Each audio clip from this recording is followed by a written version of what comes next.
Selamat sore. Selamat sore. Tommy, Cimingwa. Selamat sore. Sore. Semangat banget. Di Tuhan. Ya. Shalom. Shalom, Pak. Shalom, Tommy. Shalom, Mi. Shalom. Ya, shalom. Ini suara siapa ya? Oke. Kita mau masuk dalam hadirat Tuhan, kita akan memuji Tuhan. Mari kita fokus ya. Kita sepakat masuk dalam doa. Terima kasih Bapak, kami mengucap syukur sebelum kami menerima pengajaran daripada-Mu Tuhan. Sucikan, kuduskan kami. Kami akan memuji, menyembah-Mu ya Bapa, urapi kami. Kami menyerahkan semuanya dalam pimpinan Roh Kudus-Mu Tuhan, dan kami minta hadirat-Mu benar-benar boleh menjamah setiap hidup kami, bahkan memperlengkapi hidup kami, membaharui jiwa roh kami, dan bahkan membangkitkan iman kami ya Bapa. Terima kasih Bapa, kami menyerahkan semua dalam pimpinan-Mu dari awal sampai akhir, hanya di dalam nama Tuhan Yesus. Haleluya. Amin. Bila Engkau tak besertaku,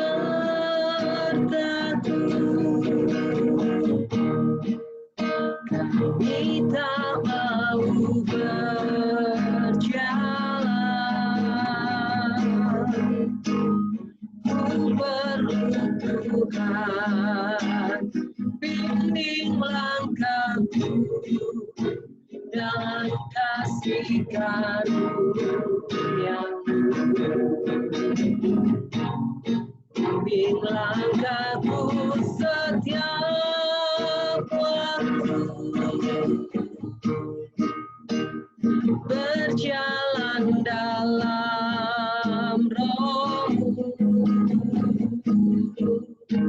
Nyatakan Tuhan kemuliaan-Mu, dan berjalanlah denganku. Bila Engkau tak besertaku,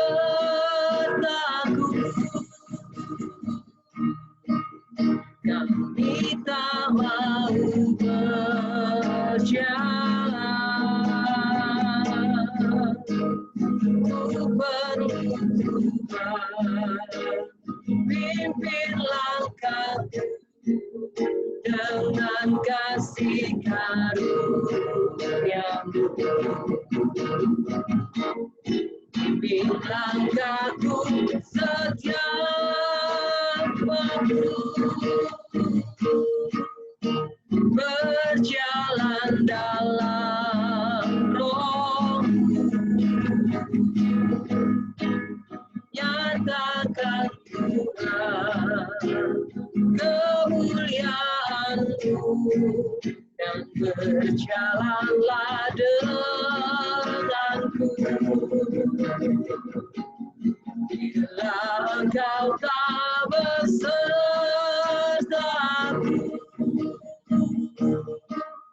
kami tak mau berjalan. Ku perlu Tuhan, pimpin langkahku dalam kasih karunia-Mu. Pimpin langkahku setiap waktu, berjalan dalam Roh-Mu. Nyatakan Tuhan kemuliaan-Mu, dan berjalanlah denganku. Nyatakan Tuhan kemuliaan-Mu, dan berjalanlah denganku.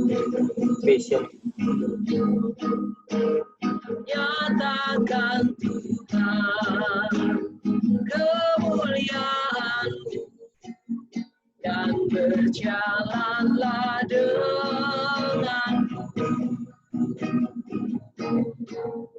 Ku berikan semua yang berharga, semua yang mulia, semua yang terbaik dari hidupku. Hanyalah bagimu, hanyalah untukmu, hanyalah bagi kemuliaanmu. Ku berikan semua yang berharga, semua yang mulia, semua yang terbaik, semua yang terbaik dari hidupku. Hanyalah bagimu, hanyalah untukmu, hanyalah bagi kemuliaanmu. Ku berikan semua yang berharga, semua yang mulia, semua yang terbaik dari hidupku.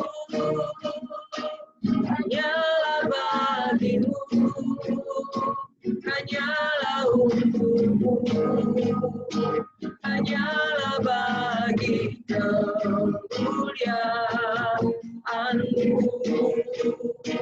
hanyalah bagi kemuliaanmu, hanyalah bagi kemuliaanmu. Menyenangkanmu Tuhan, menyenangkanmu, senangkanmu. Hanya itu kerinduanku, menyenangkanmu, senangkan hatimu. Hanya itu kerinduanku, menyenangkanmu, senangkanmu. Hanya itu kerinduanku. Amin. Menyenangkanmu, senangkan hatimu. Hanya itu kerinduanku. Menyenangkanmu, menyenangkanmu, senangkanmu. Hanya itu kerinduanku. Menyenangkanmu, senangkan hatimu. Hanya itu kerinduanku. Hanya itu kerinduanku. Hanya itu kerinduanku.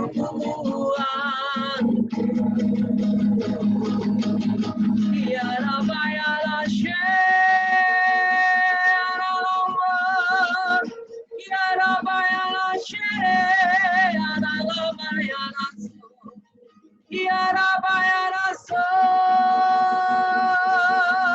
Haleluya, haleluya.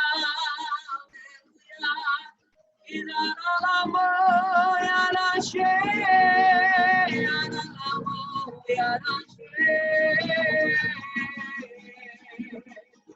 Hallelujah, hallelujah.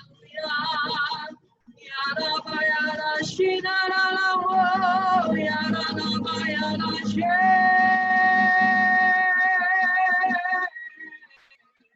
Hallelujah, hallelujah.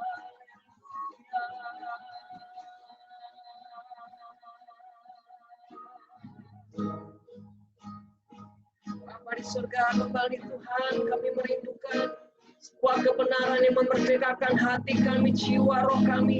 Dan kebenaran firman-Mu juga membangkitkan roh kami, membangkitkan iman kami, membangkitkan gairah kami Tuhan. Untuk mengasihi Engkau, mencintai Engkau, bahkan memberi pengabdian hidup kami seutuhnya untuk-Mu ya Bapa. Mari Tuhan singkapkan rahasia kebenaran firman-Mu. Singkapkan Tuhan hikmat pewahyuan-Mu yang selalu baru ya Bapa. Bawa kami masuk dalam ruang kudus-Mu ya Tuhan. Sehingga kami boleh mengalami perjumpaan dengan pribadi-Mu ya Bapa. Urapi kami Tuhan. Penuhi kami ya Roh Kudus.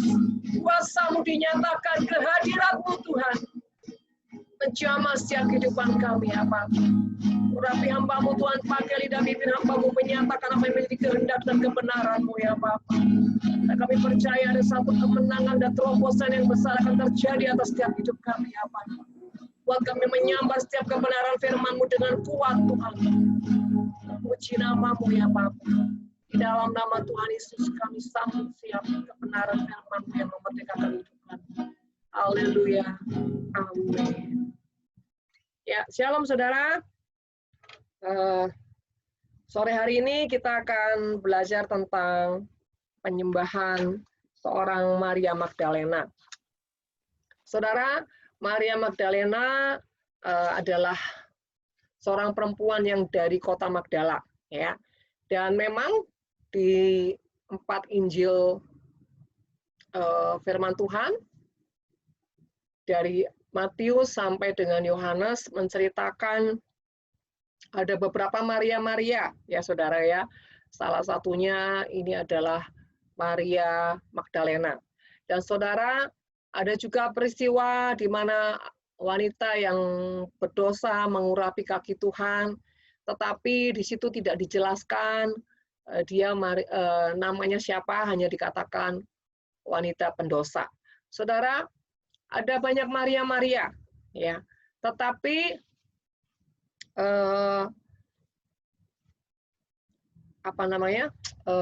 pentafsiran ya pada zaman dulu. Jadi kalau wanita itu adalah wanita pendosa, ya orang menafsirkan itu adalah Maria Magdalena. Nah, tetapi kita tidak akan memusingkan itu karena kita sore hari ini akan membahas tentang pribadi Maria Magdalena. Nah, saudara,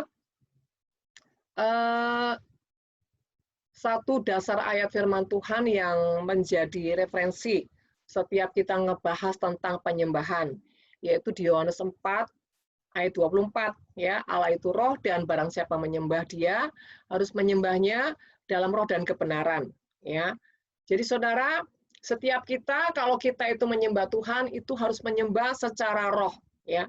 Jadi bukan secara daging. Apa itu perbedaan secara daging dan secara roh? Jadi kalau secara daging itu selalu bicara tentang sesuatu yang tidak sama sekali tidak berkaitan dengan yang namanya kematian daging ya. Tetapi kalau roh itu sesuatu yang kita persembahkan itu selalu menyangkut yang namanya kematian daging. Nah, saudara, penyembahan itu atau pujian atau penyembahan yang sering kali kita nyanyikan atau ketika kita naikkan di hadapan Tuhan, itu hanya sebuah dampak ya atau efek dari setiap proses kehidupan yang kita jalani dengan sebuah ketulusan di hadapan Tuhan. Jadi ketika kita memuji menyembah Tuhan, ya itu belum dikatakan penyembahan, yaitu baru pujian. Jadi penyembahan itu adalah efek dari setiap proses yang kita jalani dalam kehidupan sehari-hari dengan sikap hati yang benar, yang tulus, yang berkenan kepada Tuhan. Dan disitulah nanti efeknya, dampaknya kita melalui semua yang kita sudah lewati dengan perkenanan Tuhan itu menghasilkan sebuah pujian dan penyembahan. Ya. Nah, saudara, siapakah Maria Magdalena? Tadi saya katakan ya, seorang wanita yang berasal dari kota Magdala, saudara. Dan ini adalah seorang wanita yang pernah disembuhkan Tuhan dari 7 roh jahat. Ya, jadi Maria Magdalena ini adalah wanita yang dulunya dirasuki, dikuasai dengan 7 roh jahat. Saudara, 7 itu menandakan kesempurnaan. Jadi benar-benar roh jahat yang begitu ya sampai menggeluti, menguasai hidupnya. Begitu kuat, saudara ya. Sehingga bertahun-tahun ya, wanita ini tidak bisa disembuhkan. Tapi ketika dia berjumpa dengan Tuhan, dia boleh mengalami kesembuhan yang namanya dari ikatan semua roh jahat. Nah, saudara, kita akan membahas tentang macam penyembahan yang ada pada Maria Magdalena. Saudara, pertama adalah yang dimiliki Maria Magdalena ada penyembahan yang dari hati yang haus dan lapar akan Tuhan.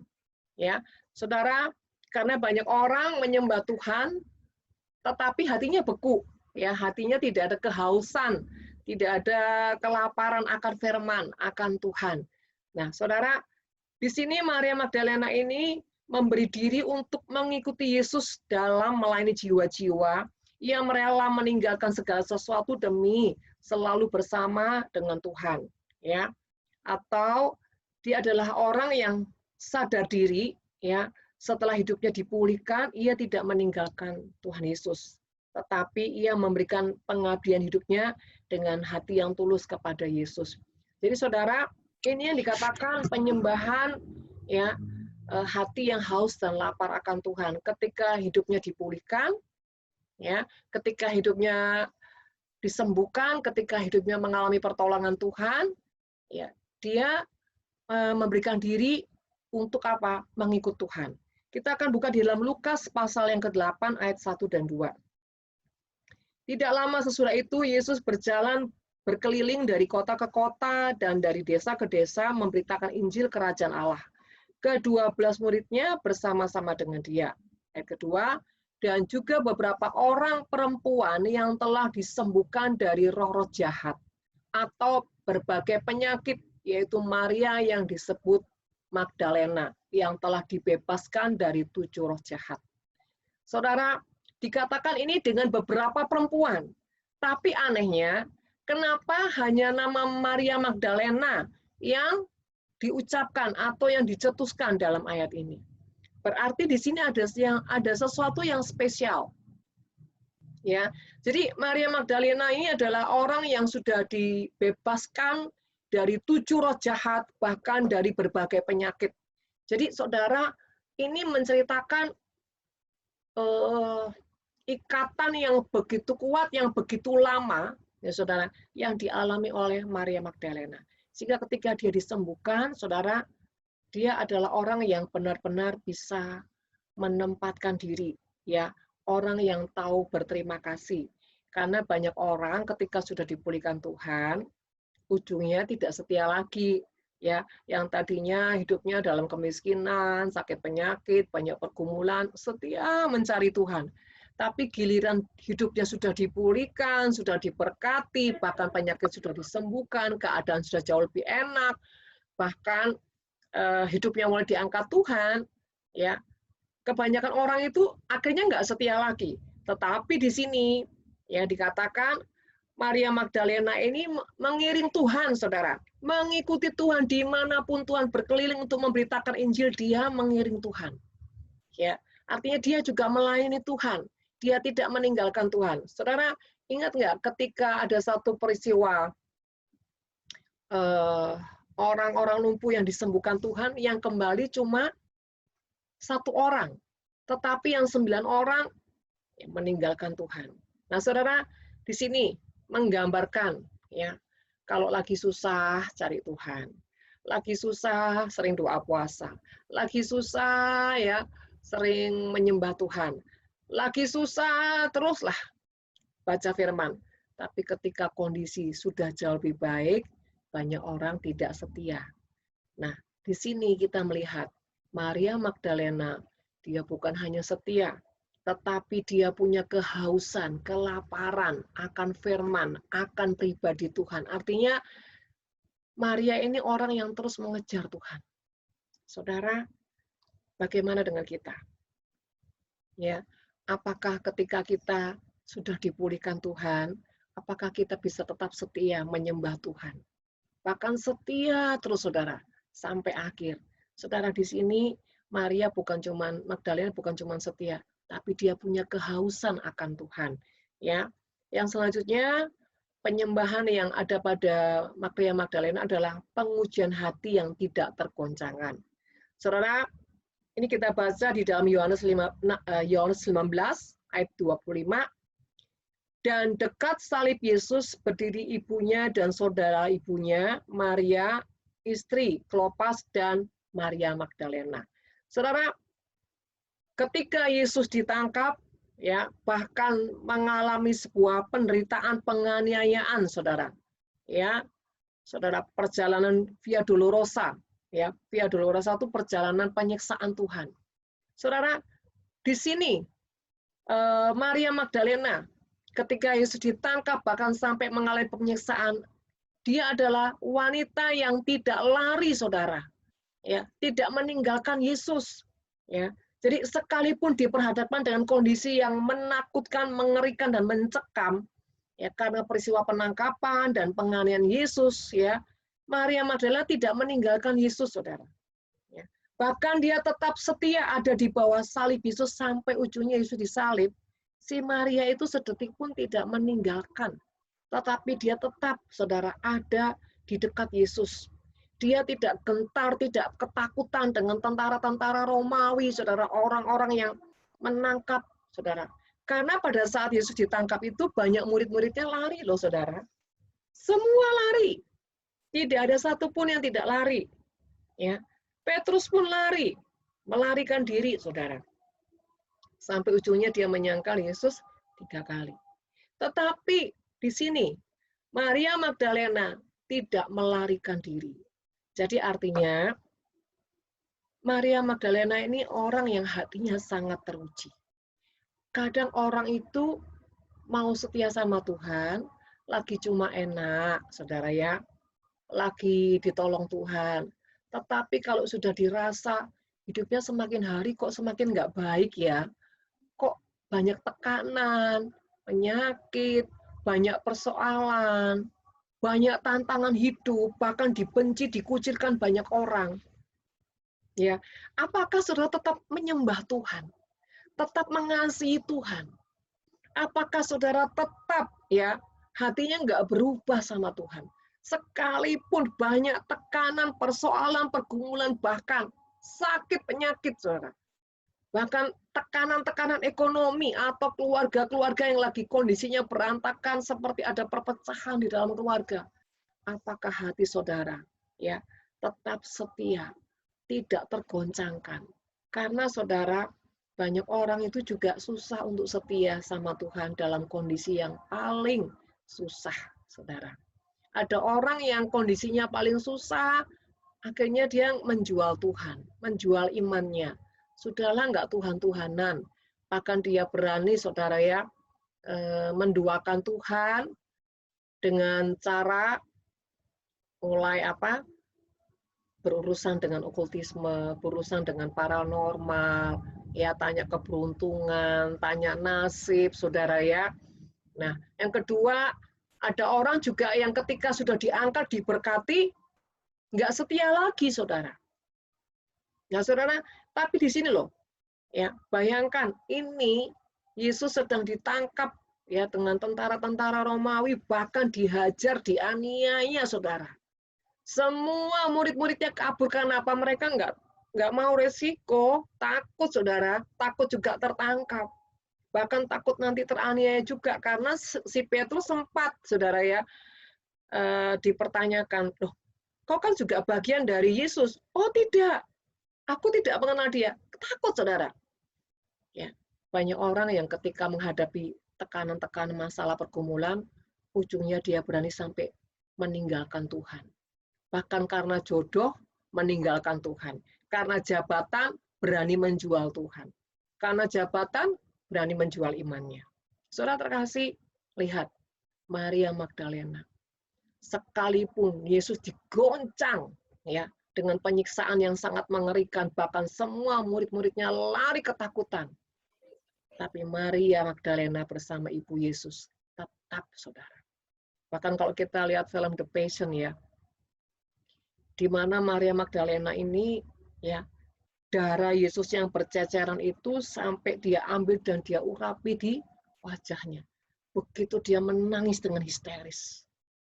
Saudara, pernahkah saudara merasakan cintamu sama Tuhan sampai engkau menjadi orang yang siap mengalami tekanan apapun dan kau katakan, ku tetap cinta Yesus selamanya. Meskipun badai silih berganti dalam hidupku, ku tetap cinta Yesus selamanya. Ketika kau dalam penganiayaan, ketika kau dalam tekanan, bahkan ketika kau dalam sakit penyakit, bahkan ketika engkau dalam ancaman, apakah kau bisa tetap berkata, ku tetap cinta Yesus? Saudara, berapa banyak orang justru seringkali mengalami pahit dengan Tuhan ketika doa-doanya sepertinya tidak terdengar, pengharapannya sepertinya kok nggak ada kehidupan, saudara. Bahkan doa-doanya seperti tidak terjawab, bahkan sepertinya Yesus itu jauh, saudara. Berapa banyak orang menjadi kecewa, pahit dengan Tuhan. Kalau Tuhan ada, kenapa keadaanku seperti ini? Kalau Tuhan ada, kenapa Tuhan izinkan begitu, Tuhan izinkan begitu? Saudara terkasih, ya, menjadi seorang penyembah itu bukan perkara menyanyi, bukan perkara suara bagus, bukan perkara pintar musik, bukan perkara nyanyinya hebat, saudara, tetapi perkara penyembahan itu bicara proses perjalanan dan didikan Tuhan ketika kita menjalaninya sekali lagi dengan hati yang tulus, dengan hati yang tidak bersungut-sungut, bahkan tidak marah sama Tuhan. Itu penyembahan, saudara.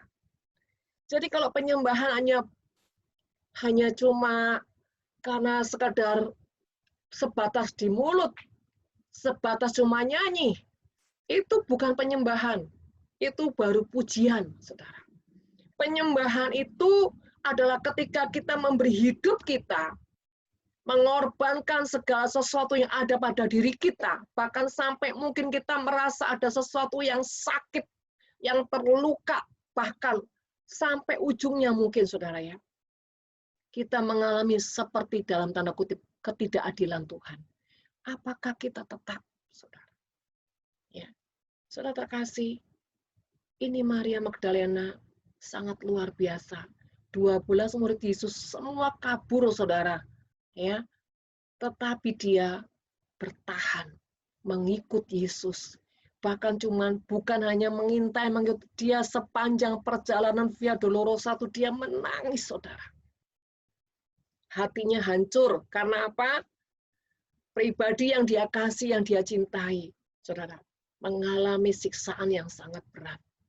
Saudara terkasih, pernahkah saudara berpikir, ya, penderitaan Yesus itu karena mencintai saudara?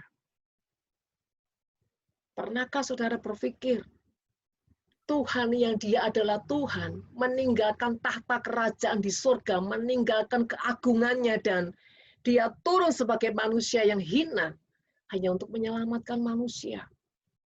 Tidakkah bisa Tuhan dengan berkata-kata, dengan bersabda, atau melakukan sesuatu saja, saudara, membuat manusia bertobat? Sangat bisa. Tapi kenapa dia harus, saudara, turun ke dunia ini? Membuktikan sekalipun dia Tuhan, ya, dia mau direpotkan karena kita. Sekalipun dia Tuhan, dia ingin menunjukkan sebuah tindakan atau bukti cintanya, ya, kepada manusia yang mau percaya kepada Tuhan, melewati banyak siksaan. Saudara, terkadang kita ini loh ya, demi untuk menyelamatkan keluarga, kadang-kadang kita tidak rela tersinggung. Terkadang kita tidak rela seperti tidak dihargai. Terkadang kita tidak rela difitnah, saudara. Terkadang kita tidak rela untuk mengalah, mengasihi, mengampuni demi, saudara ya, keluarga kita bisa mengalami Tuhan.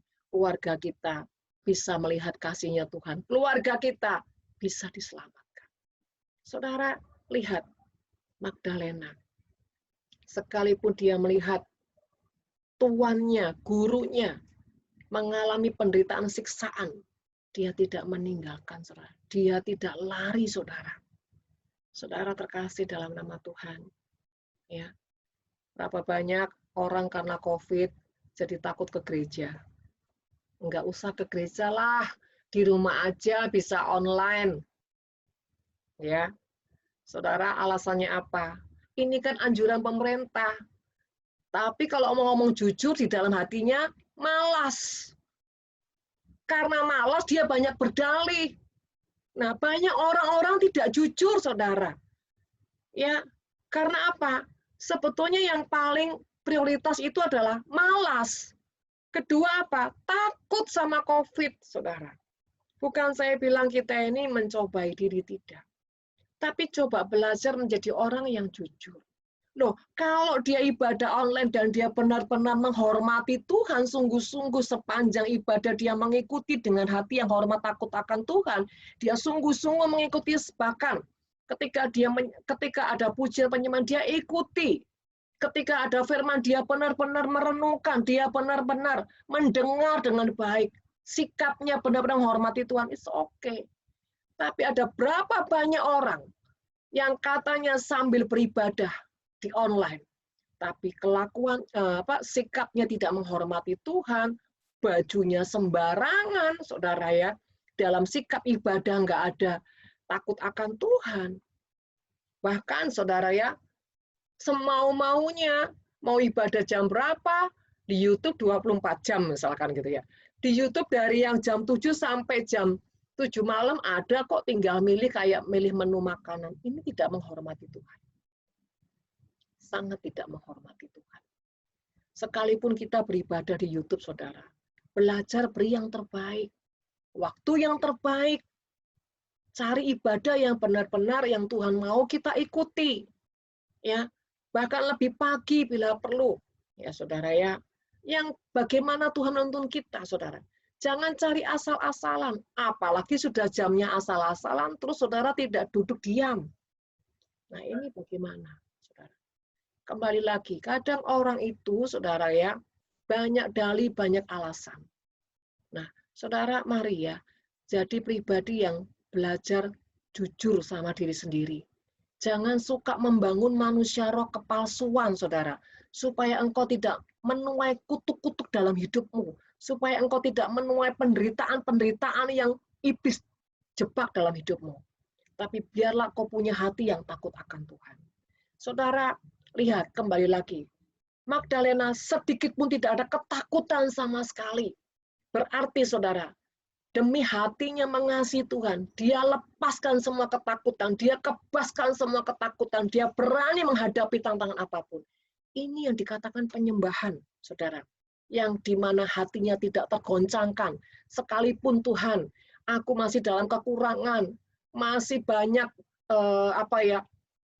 tanggung jawab yang harus aku selesaikan, mungkin hutang piutang, saudara ya, mungkin sakit penyakit, apapun tekanan-tekanan itu tidak membuat volume hatinya berkurang sedikit pun di dalam menyembah Tuhan.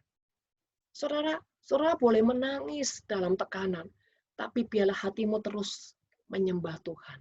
Ya, yang selanjutnya, ketiga, penyembahan sejati yang ada pada Maria Magdalena.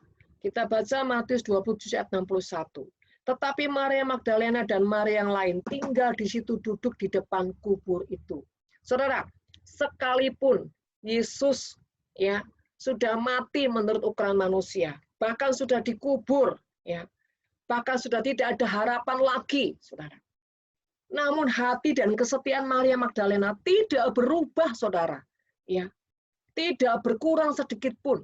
Sekalipun secara fisik, secara manusia, Yesus sudah mati dan tidak ada harapan.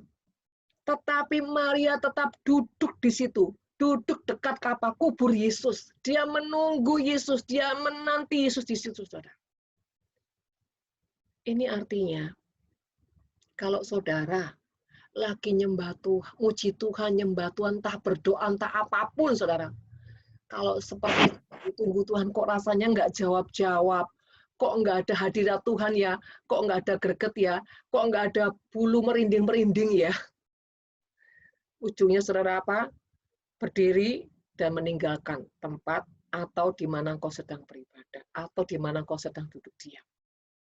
Nggak ada Tuhan, kering, ya, nggak ada hadirat Tuhan, udahlah, saudara. Berapa banyak orang yang tidak setia di situ?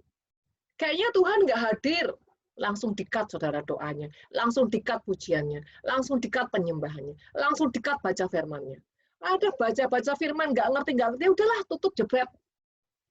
Coba saudara.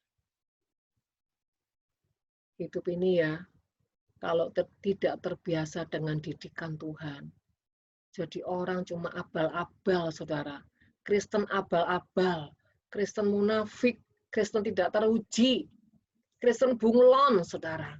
Yang ujungnya cuma cari Tuhan hanya untuk kebutuhan, cuma diberkati, kesembuhan, mujizat, tapi jujur dari hati yang paling dalam, tidak ada mengasihi Tuhan. Tapi bayangin, saudara, ini Yesus sudah jadi bangkai, saudara. Tapi Maria Magdalena tetap duduk di kubur itu, saudara.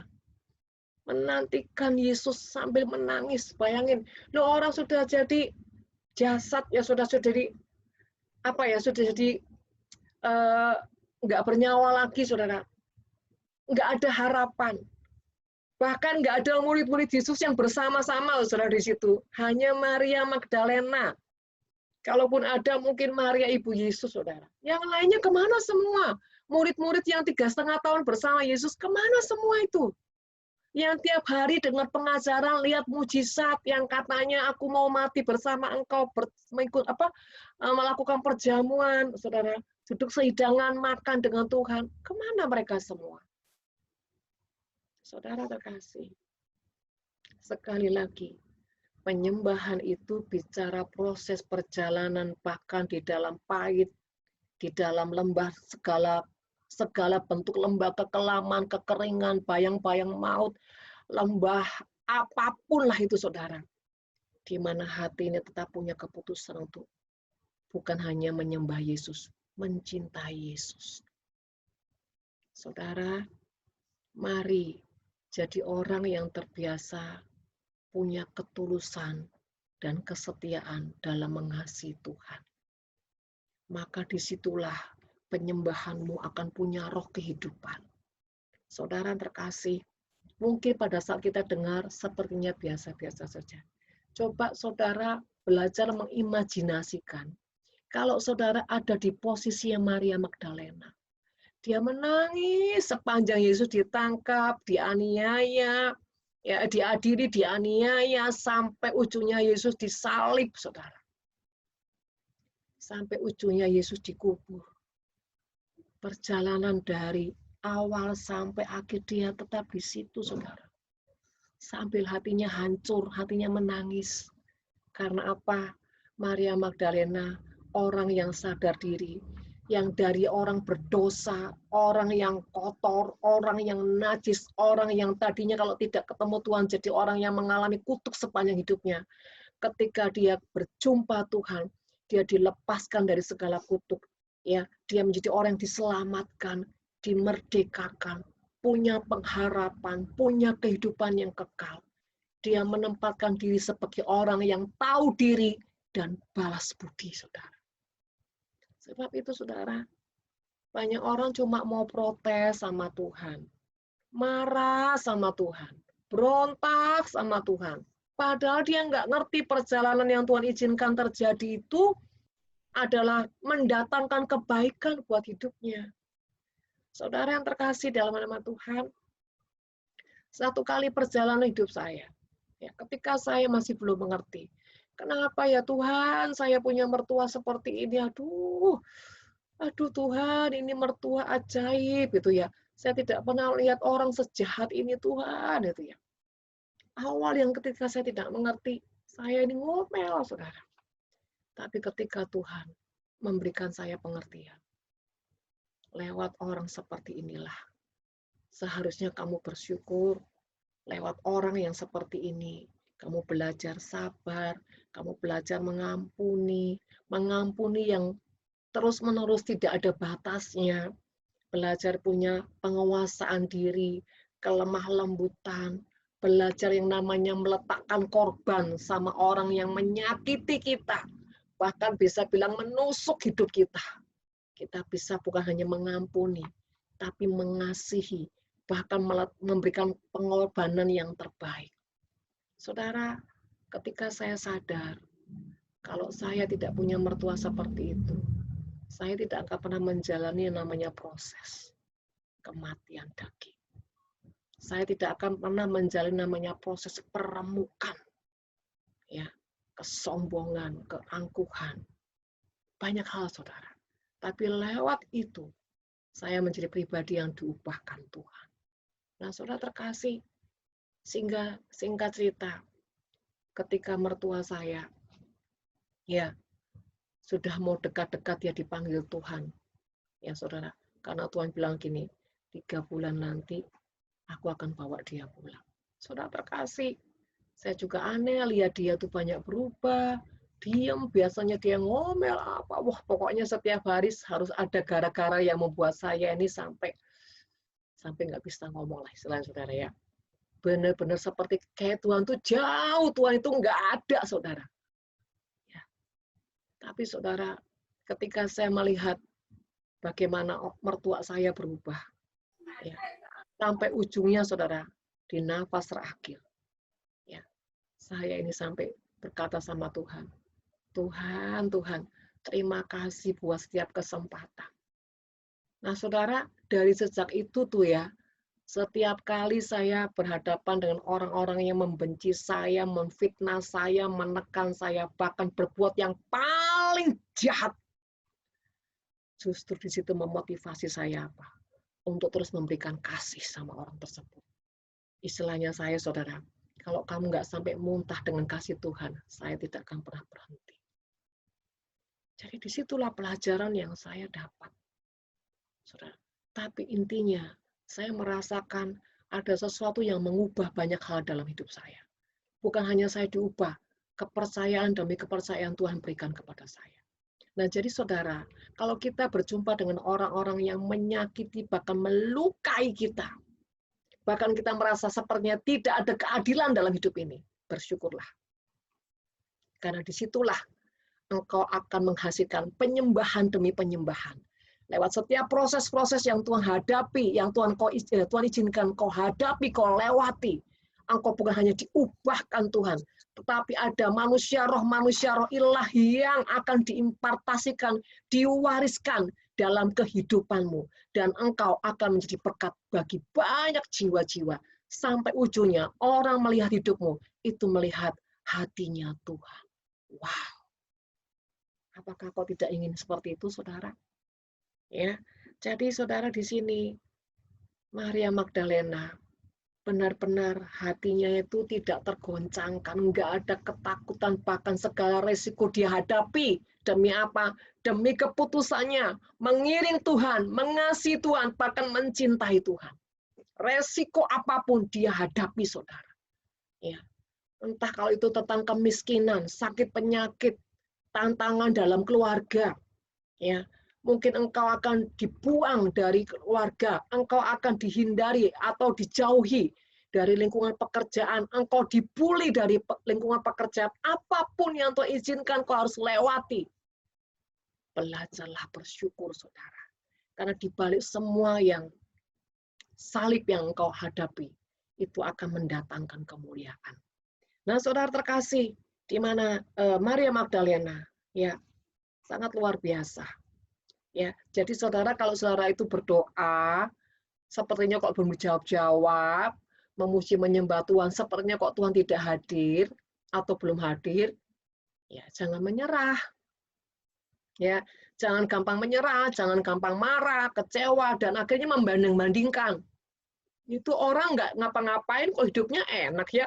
Saya yang setengah mati cari Tuhan, lakukan ini, lakukan itu, taat ini, taat itu, tapi hidup saya kok begini. Nah, ngomel terus, saudara. Ya, saudara, kalau engkau menjalani proses, tapi sambil ngomel, saudara akan terus kembali ke titik nol. Ya, saudara akan rugi besar. Saudara belajar, Kalau memang ujungnya engkau harus lewati itu dan engkau harus lewati itu, lakukanlah yang terbaik, saudara. Percayalah, pencobaan tidak akan melebihi kekuatanmu dan engkau tidak akan mengalami kekalahan selagi kau punya ketulusan hati. Ya. Saya contohnya di sini lihat Ibu Widiawati. Wah, sudah banyak melewati lembah air mata, tekanan, wah kehancuran. Gelombang badai hebat menghantam hidup beliau. Tapi beliau itu tahan, saudara. Beliau setia dengan Tuhan. Saya ini sudah kenal beliau cukup lama, ya, saudara terkasih, dari yang namanya persekutuan sampai ujungnya saya berkunjung ke rumah beliau, saya melihat kesetiaannya. Beliau juga pernah sampai sakit, saudara ya, akut mahnya karena tekanan-tekanan pergumulan. Tetapi di hatinya selalu berkata, aku mau cinta engkau Yesus, aku mau cinta engkau Tuhan, sampai suaminya bertobat karena kesalehannya. Ini luar biasa, saudara.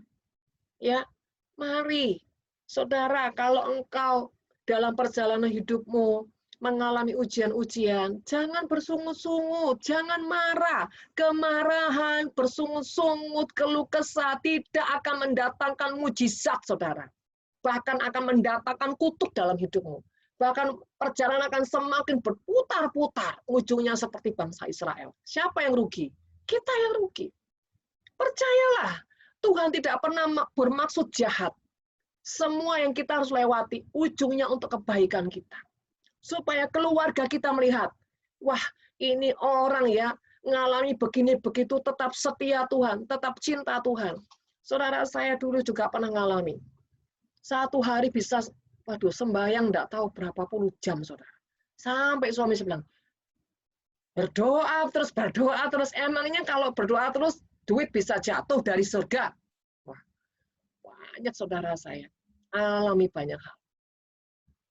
Tapi tidak membuat hati saya goncang. Tetap saya cari Tuhan. Cari Tuhan.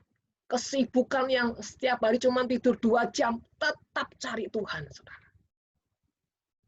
Jadi saudara kasih, memang bukan gagah kuat saya. Saya percaya itu kekuatan Tuhan. Tapi saudara, bagian kita itu menjaga ketulusan hati. Kalau hati kita tulus, kita akan dimampukan sama Tuhan. Makanya saudara harus punya kemurnian dalam mengiring Tuhan. Ya, jangan cuma karena ada maunya aja dekat sama Tuhan. Jangan jadikan Tuhan itu ATM. Jangan jadikan Tuhan itu gunung kawi, saudara ya. Motivasi-motivasi yang nggak jelas, coba itu kembalikan kepada dirimu. Kalau ada orang mengejar engkau cuma mau berkatnya, cuma mau dimanfaatkan, kok sakit hati enggak? Sakit hati. Tapi coba ketika orang yang ya, ketika kau susah dia setia sama engkau. Ya, ketika engkau dalam penderitaan dia setia sama engkau. Ya, saya percaya ketika engkau sukses, engkau akan berikan orang ini jauh lebih, saudara. Ya, penghargaan-penghargaan yang bisa kau berikan. Karena apa? Kau melihat pengujian hatinya sangat luar biasa. Jadi Bapak Ibu Saudara terkasih, ya mari belajar seperti Maria Magdalena. Sekalipun Yesus seperti sudah tidak ada harapan, bahkan sudah mati terkubur, Maria Magdalena tetap di sisinya, ada di depan pintu kubur, menantikan Yesus, menjaga Yesus, saudara. Sepertinya gini, aku tidak sanggup jauh daripadamu Tuhan. Seperti itu, saudara. Yang keempat, penyembahan gelora cinta. Ya. Markus 16 ayat 1, setelah lewat hari Sabat, Maria Magdalena dan Ibu Yakobus serta Salome membeli rempah-rempah untuk pergi ke kubur dan meminyaki Yesus. Saudara, meskipun secara fakta atau secara logika, Yesus telah mati dan tidak lagi bisa memberi kehidupan seperti sebelumnya. Tidak bisa memberi apapun, saudara. Tetapi Maria Magdalena tetap setia. Bahkan dia memberi dan mempersembahkan yang terbaik untuk Yesus. Ya, yang pada saat itu secara manusia sudah tidak bisa punya pengharapan. Saudara, bukan cuma menantikan duduk di depan kubur Yesus. Kalau saudara yang pernah ke Israel bisa tahu kubur Yesus seperti apa. Ya, tetapi saudara, di saat hari Sabat itu mulai datang, ya. Maria Magdalena ini, saudara, membawa rempah-rempah dan akan meminyaki Tuhan Yesus. Saudara, rempah-rempah itu bicara wangi-wangian. Artinya ini bicara hati, saudara, yang terus punya pengagungan akan Tuhan. Misalkan gini, sekalipun aku dalam lembah kelam, ku tak takut sebab Kau besertaku. Sekalipun badai topan datang menerpa, ku tak gentar sebab Kau di sisiku. Dia berani mendeklarasikan, aku percaya berkat-Mu atasku melimpah. Sambil nangis mungkin, saudara. Tapi keputusan yang besar, keputusan yang begitu bulat, tekadnya yang begitu kuat, mengeluarkan penyembahan pujian yang mengatakan, aku tetap percaya Tuhan. Aku tidak akan menyangkal Engkau dan tidak akan meninggalkan Engkau dan tidak akan menjual imanku. Aku tetap menanti-nantikan Engkau. Aku tidak mencari pertolongan manusia. Aku tidak akan mengandalkan manusia supaya Engkau tidak kecewa dan sakit hati dengan sikapku. Berapa banyak orang, saudara, seringkali menyakiti Tuhan dengan apa? Mengandalkan manusia, mengandalkan kekuatannya sendiri, mengandalkan fasilitas, mengandalkan siapapun. Tapi tidak berani punya keputusan untuk mengandalkan Tuhan. Saudara, ini loh, dia bukan hanya, saudara, setia menunggu di kubur Yesus, tapi dia membawa rempah-rempah, wangi-wangian, bahkan dikatakan dia membawa minyak, siap meminyaki, saudara. Minyak bicara apa? Pengorbanan yang paling, saudara, yang paling terbesar dia siap mempersembahkan bagi Yesus demi membuktikan cintanya. Minyak itu bicara apa sih, saudara? Korban. Minyak bicara peremukan. Minyak bicara sesuatu yang diremukan, saudara, bicara sesuatu yang penderitaan apapun, dia tetap mengatakan, aku cinta Yesus. Tidak ada kemarahan di hatinya. Apalagi pemberontakan, tidak ada. Saudara, saya seringkali mengingatkan pada setiap anak-anak Tuhan kalau sudah dalam tekanan, Bu, saya bingung ini gimana begitu. Waduh, saudara. Kadang apa yang dinasihatkan nggak mau didengar, tapi curhat terus, saudara. Saya kalau lihat model seperti ini nggak ada kadar hati Tuhan sama sekali. Ya, kalau orang sampai nggak bisa mendengarkan nasihat, tapi hanya curhat terus, saudara. Ini orang yang nggak ada hati Tuhan. Bahaya sekali. Hatinya penuh dengan gejolak emosi, gejolak kepahitan, gejolak pemberontakan, gejolak ketidakpuasan. Tapi kalau orang hatinya mengasihi Tuhan, bahkan ada Tuhan, ketika ada nasihat, dia membuka telinganya lebar-lebar. Dia akan memperhatikan setiap nasihat demi nasihat. Bahkan dia akan mengindahkan, dia akan meresponinya. Dan dia akan melakukannya dengan sungguh-sungguh. Dia akan apa, saudara? Membuktikan. Saudara terkasih, ketika kau mengalami tekanan yang begitu kuat, jangan lari kemana-mana. Jangan berusaha mencari pertolongan yang lain. Duduk di kaki Tuhan. Nangis sama Tuhan. Nyembah Tuhan. Kalau sudah nggak kuat menyembah, saudara diam tenang dalam hadiratnya. Cukup berkata, terima kasih Tuhan. Terima kasih. Terus paksakan hatimu untuk berkata, terima kasih Tuhan. Terima kasih. Sekalipun ini sesak, saudara. Terus sampai hatimu itu benar-benar mengeluarkan sebuah spirit ketulusan. Begitu itu ketulusan keluar, maka ada air mata yang mengalir. Bukan air mata kesengsaraan, tapi air mata cinta. Saudara, ini yang bisa dikatakan penyembahan gelora cinta. sekalipun tidak ada dasar untuk berharap, sekalipun jalan buntu kanan kiri muka belakang, hatinya tetap apa? Berkeputusan mengasihi Tuhan. Saudara, setidaknya dia tetap setia, tidak marah, tidak berontak, tidak menyalahkan siapa-siapa, tidak mengumbar emosinya, tidak mengumbar hawa nafsunya. Saudara, itulah penyembahan gelora cinta.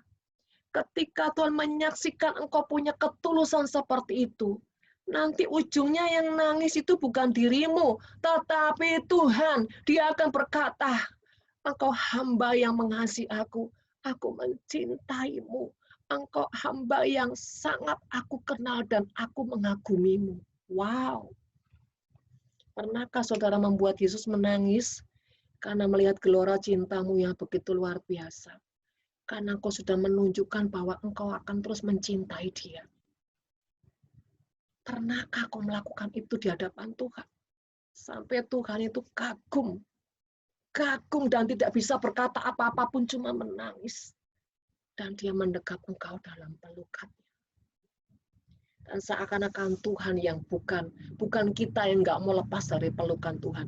Tapi Tuhan yang tidak ingin melepaskan kita dari pelukannya. Apa? Karena dia mencium penyembahan cintanya. Cintamu terhadap dirinya. Saudara, ini namanya penyembahan di ruang Maha Kudus. Ini penyembahan di ruang Maha Kudus, saudara. Kalau saudara coba lihat sepanjang Yesus sudah ditangkap dan disalib sampai dikubur, saudara. Murid-murid Yesus nggak ada yang datang, saudara. Apalagi stay di situ hari ke hari, saudara. Hanya Maria Magdalena ini. Dan kalau ada Maria yang lain lagi, mungkin Maria Ibu Yesus, saudara. Ini orang cintanya powerful, saudara. Jujur ya, kalau saya merenungkan, wow, dahsyat. Kalau ada di sini, ya, kalau ada di sini,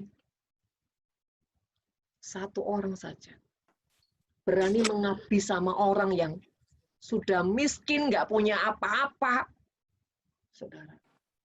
Bahkan sudah mati pengharapan, tapi dia tetap mau mengabdi. Wow, ini luar biasa. Tetap setia.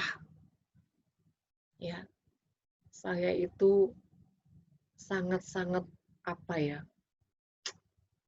Jarang sekali sih menemui seperti ini, saudara.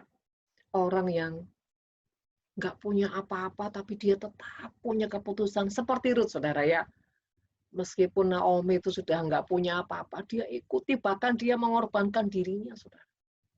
Nah, saudara, bicara rempah-rempah ini bukan bicara sesuatu yang gampang, tapi dia matikan, keputusan mematikan ke dagingnya sampai dia benar-benar mengeluarkan aura penyembahan yang Yesus, aku cinta engkau, aku sudah nggak peduli kalaupun aku harus mati untukmu, silahkan Tuhan. Yang penting jangan pernah meninggalkan aku. Saudara terkasih, ini gelora cinta sekalipun hidupnya terpuruk. Ibaratnya kalau ada orang sakit kanker stadium 4, atau saudara sedang gagal ginjal mungkin, wah, cuci darah terus tapi nggak pernah malu. Tetap bisa nyanyi, ku mau cinta Yesus selamanya, tetap senyum. Ada duit, nggak ada duit, tetap senyum. Ada duit, nggak ada duit, tetap ramah. Ada duit, nggak ada duit, tetap apa? Memberi diri, melakukan kasih.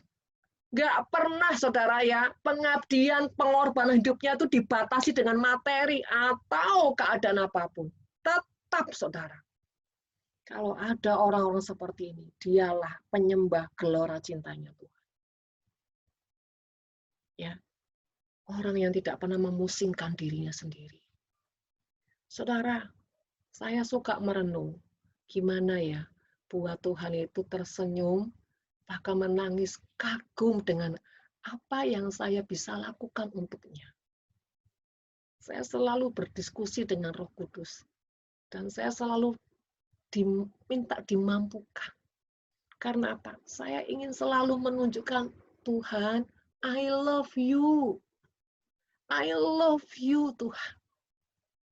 Ya, bukan cuma di mulut, tapi benar-benar kehidupan yang sampai Tuhan itu merasakan engkau ini hamba yang benar-benar murni, tidak pernah memikirkan kebahagiaanmu, selalu memikirkan kehendakku, memikirkan kebahagiaan banyak orang, memikirkan keselamatan banyak orang, memikirkan orang lain dan orang lain.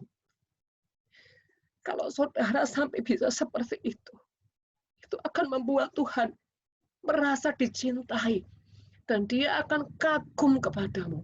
Karena engkau manusia langka. Orang seperti Magdalena ini manusia langka, saudara. Bahkan murid-murid Yesus tidak bisa menyamai Maria Magdalena ini, saudara. Buktinya apa? Ketika Yesus bangkit dari kematiannya, yang dicari itu Maria Magdalena, bukan muridnya. Berarti apa? Gelora cinta Maria Magdalena ini benar-benar menyayat hati Tuhan. Menggores hati Tuhan. Inilah cinta yang teruji, saudara. Kita nggak bisa cuma ngomong, Tuhan, aku mengasihi engkau, mencintai engkau, begitu nggak ada duit, ya begitu segalanya tertunda, marah, berontak, kecewa, disakitin sedikit sudah tersinggung, dinasihatin sedikit sudah marah. Saudara, temperamen seperti ini masih terlalu jauh dari hati mengasihi Tuhan. Ya, saudara, yang selanjutnya, yang kelima, penyembahan kekuatan cinta sejati. Kalau tadi gelora cinta, di dalam kematian, di dalam tidak ada harapan, dia tetap mempersembahkan geloranya. Nah, kalau ini penyembahan kekuatan cinta sejati, saudara, bicara hati yang benar-benar hancur dan sangat terkoyak ketika ya ia tidak lagi dapat melihat Yesus atau kehilangan Yesus, saudara. Sekalipun secara logika Yesus sudah sepertinya nggak ada harapan karena dia sudah mati. Ya, kita akan baca di Yohanes pasal yang ke-20 ayat yang ke-1 dan ke-2. Pada hari pertama minggu itu, pagi-pagi benar, ketika hari masih gelap, saudara. Hari masih gelap, saudara. Ya, pergilah Maria Magdalena ke kubur itu dan ia melihat bahwa batu telah diambil dari kubur. Ia berlari-lari mendapatkan Simon Petrus dan murid yang lain yang dikasih Yesus, saudara. Lihat, ia berlari-lari mendapatkan Simon, artinya cari Simon, datangin Simon dan murid yang lain yang dikasih Yesus. Saudara, di sini ada sebutan ada murid yang dikasih Yesus. Tetapi ketika Yesus itu mengalami penderitaan, bahkan dikubur, murid ini nggak ada loh, saudara, di sana. Ya. Tapi dia punya label murid yang dikasih Yesus. Nah, ini saudara. Dan berkata kepada mereka, Tuhan telah diambil orang dari kuburnya, dan kami tidak tahu di mana diletakkannya. Ya. Maria Magdalena meratapi dan memperkatakan yang sama di ayat yang ke-11 dan 13. Dia berkata bahwa ya, sambil menangis dia menjenguk ke kubur, saudara. Kata malaikat-malaikat itu kepadanya, Ibu, mengapa engkau menangis? Jawab Maria kepada mereka, Tuhanku telah diambil orang dan aku tidak tahu di mana ia diletakkan. Stres, saudara. Dia kehilangan pribadi yang dia cintai, walaupun itu sudah tinggal bangkainya, saudara. Bayangin, Yesus sudah mati loh. Ya. Dan ketika itu jasadnya tidak ada, Maria Magdalena ini stres, histeris, saudara. Gimana Tuhanku? Siapa yang ngambil Tuhanku? Itu stres, saudara. Itu kalau saudara tahu yang sesungguhnya, dia berteriak histeris, saudara. Ya, kalau saudara ke Israel, saudara akan diceritakan seperti itu. Dia benar-benar histeris. Kenapa? Sekalipun dia sudah tidak bernyawa, setidaknya aku bisa tetap bersama-sama dengan dia. Tapi sekarang dia sudah tidak ada. Jadi artinya, kalau mau dikata, mau diberkati, nggak diberkati, mau sembuh, nggak sembuh, aku nggak peduli, yang penting aku bersama Tuhan. Beranikah ada orang seperti itu, saudara? Ya. Sekalipun aku mungkin seperti tidak diberkati, orang menghina aku, menghujat aku, memfitnah aku, membuli hidupku. Bahkan sekalipun aku tidak disembuhkan dengan sakitku, Yang penting Tuhan bersama aku bersama Tuhan, aku tidak peduli dengan mukjizat. Saudara, itu pertama. Yang kedua, kalau dia sudah tidak bisa bertemu dengan Tuhan, dia stres, saudara. Saudara terkasih, ketika Maria Magdalena tidak lagi melihat jasad daripada Yesus, dia depresi, dia histeris, saudara. Sampai apa? Dia lari mencari Petrus. Artinya nih, Petrus, cari. Ya, Tuhan sudah hilang. Artinya dia minta supaya Petrus ini cari Yesus. Di mana Yesus?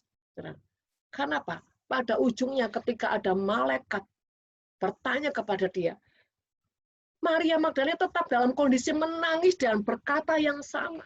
Ya, dia berkata yang sama. Tuhanku telah diambil orang dan aku tidak tahu di mana dia. Saudara terkasih, kalau saudara kehilangan handphone, saudara histeris, saudara stres, saudara tekanan. Nggak usah kehilangan handphone. Saudara kehilangan sinyal aja. Nggak ada wifi. Wah, saudara seperti kebakaran jenggot.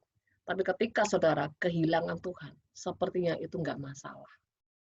Berapa banyak orang ketika dia kehilangan Tuhan, kehilangan hadirat Tuhan, dia cuek, dia nggak pusing. Bahkan sudah lama tidak pernah dengar teguran Tuhan, dia nggak pusing, saudara. Ya, ibarat kata, kalau Tuhan sudah lama nggak berfirman, ya kalau orang memang nggak ada hati sama Tuhan, nggak pusing, saudara. Tapi kalau orang yang hatinya mengasihi Tuhan, kok lama ya Tuhan nggak pernah bicara sama saya? Kok lama ya aku nggak pernah merasakan sentuhannya? Kok lama ya aku nggak pernah mengalami sesuatu sama Tuhan? Dia akan apa? Stres, saudara. Dia akan depresi. Kan apa? Dia nggak sanggup kalau kehilangan Tuhan. Saudara, pernahkah kau merasa depresi ketika kau merasa kehilangan Tuhan? Atau kau merasa nggak penting itu? Yang penting hidupku nyaman, hidupku sukses, banyak orang memuji aku punya kehormatan, aku punya kebanggaan banyak hal. Saudara, dalam hidup ini, siapa yang terpenting dalam hidupmu? Apa prioritasmu? Saudara terkasih, ketika Magdalena ini benar-benar mengalami kondisi hati begitu hancur dan hati yang sangat terkoyak ketika dia melihat jasad Yesus tidak ada lagi dalam kubur itu. Saudara, pernahkah kau merasa kau sangat kehilangan Tuhan dalam hidupmu? Kau sudah lama nggak mengalami Tuhan. Kau berusaha mengejar hadiratnya, kau terus mencari Tuhan. Bahkan kau rela kehilangan apapun demi kau mendapatkan Tuhan. Pernahkah kau mengalami sampai hal seperti itu, saudara?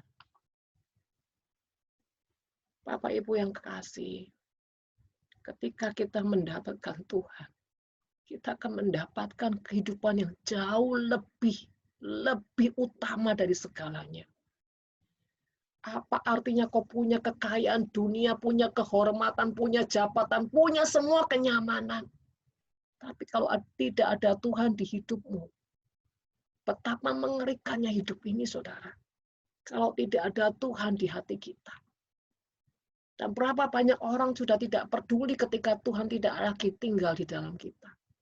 Karena apa? Kalau Tuhan tinggal dalam diri kita, kita merasa Tuhan tuh ngerepotin kita. Kita capek dengan perintahnya, kita capek dengan aturannya, kita capek dengan ini, nggak boleh, itu nggak boleh. Saudara terkasih, saya sering mengatakan sama anak didik saya, dimanapun, di kota manapun, pelajar, apapun yang dipercayakan Tuhan di hidupmu, di tanganmu, jangan melakukannya sebagai beban, tapi melakukannya dengan ketulusan dan hati dan kasih dan cinta. Terus bangun manusia rohmu seperti itu, terus sekalipun didakini rasa sakit, tersayat, luka, saudara, apapun itu, relakan, menukarkan semuanya itu demi kau mendapatkan hatinya Tuhan, demi kau mendapatkan yang ilahi, demi kau membangun manusia rohmu. Ketika kau bisa membangun manusia rohmu, ya, kekayaan surga Ya, kekayaan ilahi akan mengurapi hidupmu. Sehingga dimanapun kau ada, kau selalu jadi berkat bagi banyak orang. Kecuali kalau engkau menjadi orang yang tidak peduli dengan orang lain. Ya, saudara, dalam sehari saja, kalau hidup saya tidak menjadi berkat bagi orang-orang, saya stres, saudara. Saya selalu mencari apa yang saya bisa lakukan untuk orang lain. Apa yang saya bisa lakukan untuk menyenangkan Tuhan. Untuk membuktikan bahwa aku mengasihimu, Tuhan. Aku mencintaimu. Apapun itu harganya. Apapun itu pengorbanannya. Asal kau mampukan dan jamin hidupku. Aku tetap mau mencintaimu. Apapun akan kulakukan untukmu, Tuhan. Saya tidak akan pernah tinggal diam. Kalau saya dalam sehari tidak bisa jadi berkat buat orang lain, apalagi buat keluarga. Saya tidak akan membuat diri saya tinggal dalam kenyamanan. Kalau saya tidak memberi hidup untuk mengabdi. Saudara, hidup ini pengabdian. Kalau kau tidak melakukan pengabdian, berarti hidupmu tidak ada Tuhan, tidak ada Yesus, tidak ada kasih. Kalau kau selalu hidup untuk dirimu sendiri, Yesus tidak pernah ada dalam hidupmu, dan engkau terlalu jauh dari Tuhan. Mari Bapak Ibu Saudara terkasih, belajar punya cinta yang tulus. Hidup ini harus mengerti prioritas. Utamakan Tuhan dalam segala keadaan. Percayalah, nanti Tuhan yang akan bertanggung jawab dengan keluarga kita, dengan persoalan kita, dengan semua kebutuhan kita. Dia yang bertanggung jawab. Belajar andalkan Tuhan. Jangan fokus kepada pertolongan manusia. Karena itu menyakiti hati Tuhan. Jangan menduakan Tuhan. Jangan melakukan proses, jangan melakukan didikan Tuhan dengan terpaksa, dengan kemarahan. Karena itu menyakiti hati Tuhan. Karena apa? Tuhan paling nggak bisa ngelihat orang nggak tulus. Tuhan paling nggak bisa ngelihat orang itu nggak ikhlas. Jangan bilang Tuhan lah, saudara. Kalau saya dibantu orang yang orang itu nggak ikhlas, saya akan stop. Saya akan hentikan apa yang dia lakukan. Saya nggak tahan. Saya ini orang yang paling nggak tahan ketika orang berpura-pura dengan saya. Saya ini paling nggak tahan kalau orang itu nggak tulus. Apalagi dia punya motivasi. Lebih baik saya akan kerjakan sendiri. Seberat apapun saya akan kerjakan sendiri. Daripada saya nggak tahan dengan bau auranya. Ini bukan karena saya menghina orang, tidak. Karena disitulah Tuhan juga mendidik saya. Kalau saya pura-pura, kalau saya palsu, Tuhan muntahkan saya, saudara. Tuhan nggak akan tahan lihat saya. Tuhan akan bilang, pergi kamu, aku nggak tahan. Ketika saya tidak tulus, Tuhan akan muak dengan saya. Itu didikan, saudara. Supaya apa? Tuhan berkata pada saya, supaya engkau terbiasa dengan yang namanya kemurnian, ketulusan, sehingga engkau tidak punya pembatas antara aku dan engkau dan aku. Tuhan itu sejujurnya nggak ingin ada pembatas antara kita dengan Dia. Dia ingin selalu punya leluasa hati dan roh untuk bisa memeluk kita, untuk bisa ngobrol sama kita, untuk menyatakan rahasianya, bahkan Dia ingin menyatakan kemuliaannya kepada orang-orang yang mencintai Dia. Jadi mencintai Tuhan itu sebuah keuntungan sebetulnya, saudara. Bukan sebuah kerugian atau bagi beban, tidak. Hanya kedagingan seringkali itu membuat kita dimanfaatin sama iblis, saudara. Iblis memanipulasi. Ingat, iblis itu pendusta, saudara ya. Pembunuh, ya. Dia pencuri, saudara. Dan dia penyesat. Saudara terkasih, mari penyembahan Maria Magdalena. Bicara hidup yang benar-benar diletakkan, dikorbankan hanya satu alasannya, mencintai Tuhan. Yang terakhir, saudara, penyembahan cinta kuat seperti maut. Saudara terkasih, kita akan baca di Yohanes pasal yang ke-20 ayat 14 sampai 15. Sesudah berkata demikian, ia menoleh ke belakang dan melihat Yesus berdiri di situ, tetapi ia tidak tahu bahwa itu adalah Yesus. Jadi kondisi Maria ini, Maria Magdalena masih stres, masih depresi, dan dia nangis terus, saudara. Kenapa? Intinya kalau Maria Magdalena ini belum sampai ketemu Tuhan, dia akan terus, saudara. Hatinya akan terus apa? Tersiksa, hancur, bahkan terkoyak. Ya, saudara. Ayat 15 dikatakan, kata Yesus kepadanya, "Ibu, mengapa engkau menangis? Siapakah yang kau cari?" Saudara, apakah Tuhan Yesus nggak tahu kalau yang dicari itu Tuhan? Yesus tahu yang dicari itu dia. Tetapi saudara, Yesus ingin pengakuan itu keluar dari mulutnya. Karena apa? Di saat itu Maria sedang dalam kondisi tekanan yang apa ya? Cintanya itu kuat sekali, cintanya itu dahsyat sekali, dan Yesus mau itu dideklarasikan. Supaya apa? Supaya itu termatrai. Nah, nanti kita akan bahas. Kita selesaikan dulu. Ya, Maria menyangka orang itu adalah penunggu taman. Jadi saking tekanan, saking depresi, dia nggak sadar kalau sebetulnya itu Yesus yang sedang ada bersama dia. Saudara, karena apa? Dia dirundung dengan duka yang begitu kuat, saudara ya. Hatinya seperti mau mati, saudara. Ya, sampai dia tidak sadar bahwa sebetulnya di sebelah dia itu sudah Tuhan Yesus. Dia katakan seperti ini, saudara. Lalu berkata kepadanya, "Tuhan," ini sambil nangis, saudara, mungkin sambil senggukan gitu, saudara. "Jikalau Tuhan yang mengambil dia, katakanlah kepadaku di mana Tuhan meletakkan dia, supaya aku dapat mengambilnya." Saudara, ini dia nangis sanggukan sambil berkata seperti ini. Bayangkan itu, saudara.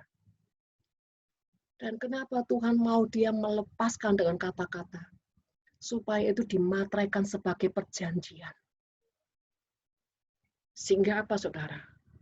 Yesus punya alasan untuk kenapa dia harus mendatangi Maria Magdalena.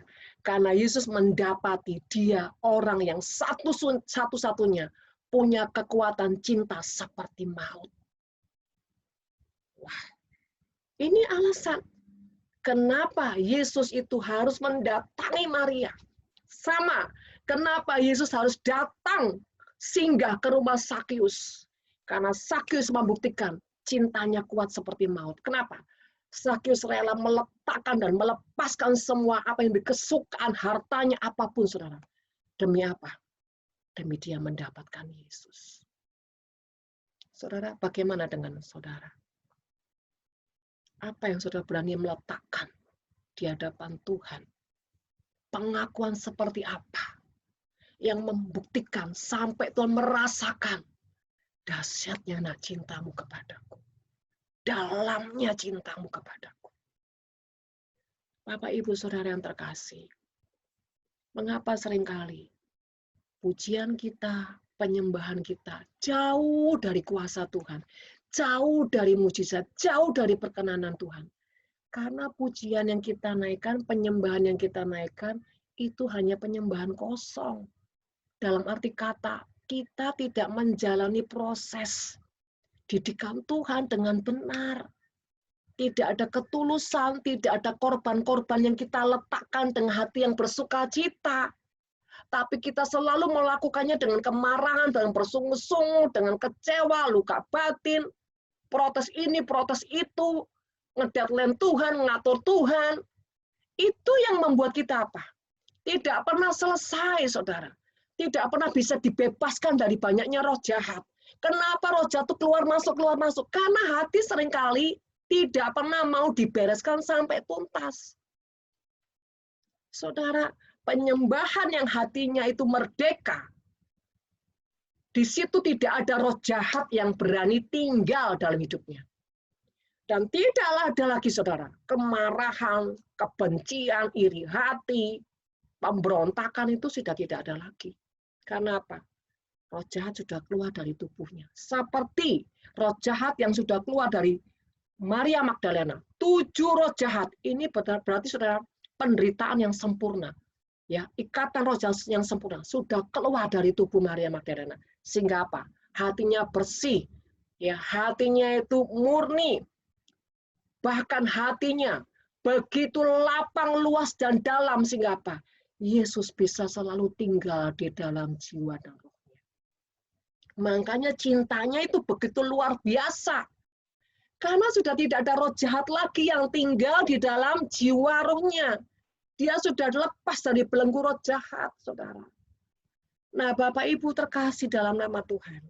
Kalau saudara itu yang sudah dilepaskan dari ikatan roh jahat, roh ikatan kutuk, ya belajar seperti Maria Magdalena, ikuti Tuhan terus sepanjang perjalananmu itu berjalan dalam ketaatan dan ketepatan setiap hari.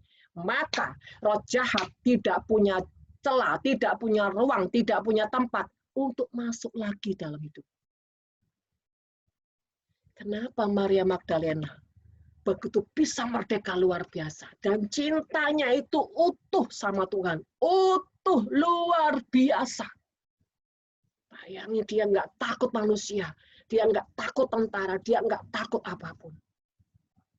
Saudara, disinilah arti penyembahan yang sesungguhnya. Hatinya bersih. Saya tiap hari berdoa buat saudara yang saya lihat selalu setia ikut Zoom, selalu setia ikut Zoom. Saya selalu bawa saudara dalam ruang kudus Tuhan, ruang maha kudus Tuhan. Saya selalu ajukan proposal-proposal itu kepada Tuhan. Tuhan, bawa setiap mereka ini orang-orang yang setia. Tuhan, ada dalam perkenan hatimu, ada dalam ruang kudusmu Tuhan. Bahkan masuk lebih lagi dalam ruang maha kudusmu Tuhan, supaya mereka bisa mengalami Engkau secara pribadi, face to face dengan Engkau Tuhan. Supaya roh jahat tidak bisa lagi masuk dalam kehidupannya. Saudara, itu yang terus saya bawa ke hadapan Tuhan. Ini enggak main-main loh saudara. Saya aja manusia biasa. Rindu saudara mengalami benar-benar berjumpa dengan Tuhan. Bahkan buat Tuhan itu tinggal betah di hatimu. Dia menikmati penyembahanmu, menikmati hidupmu, menikmati korban apapun, saudara. Dengan sukacita. Sampai Tuhan berkata, aku mencium bau cintamu yang luar biasa, nak.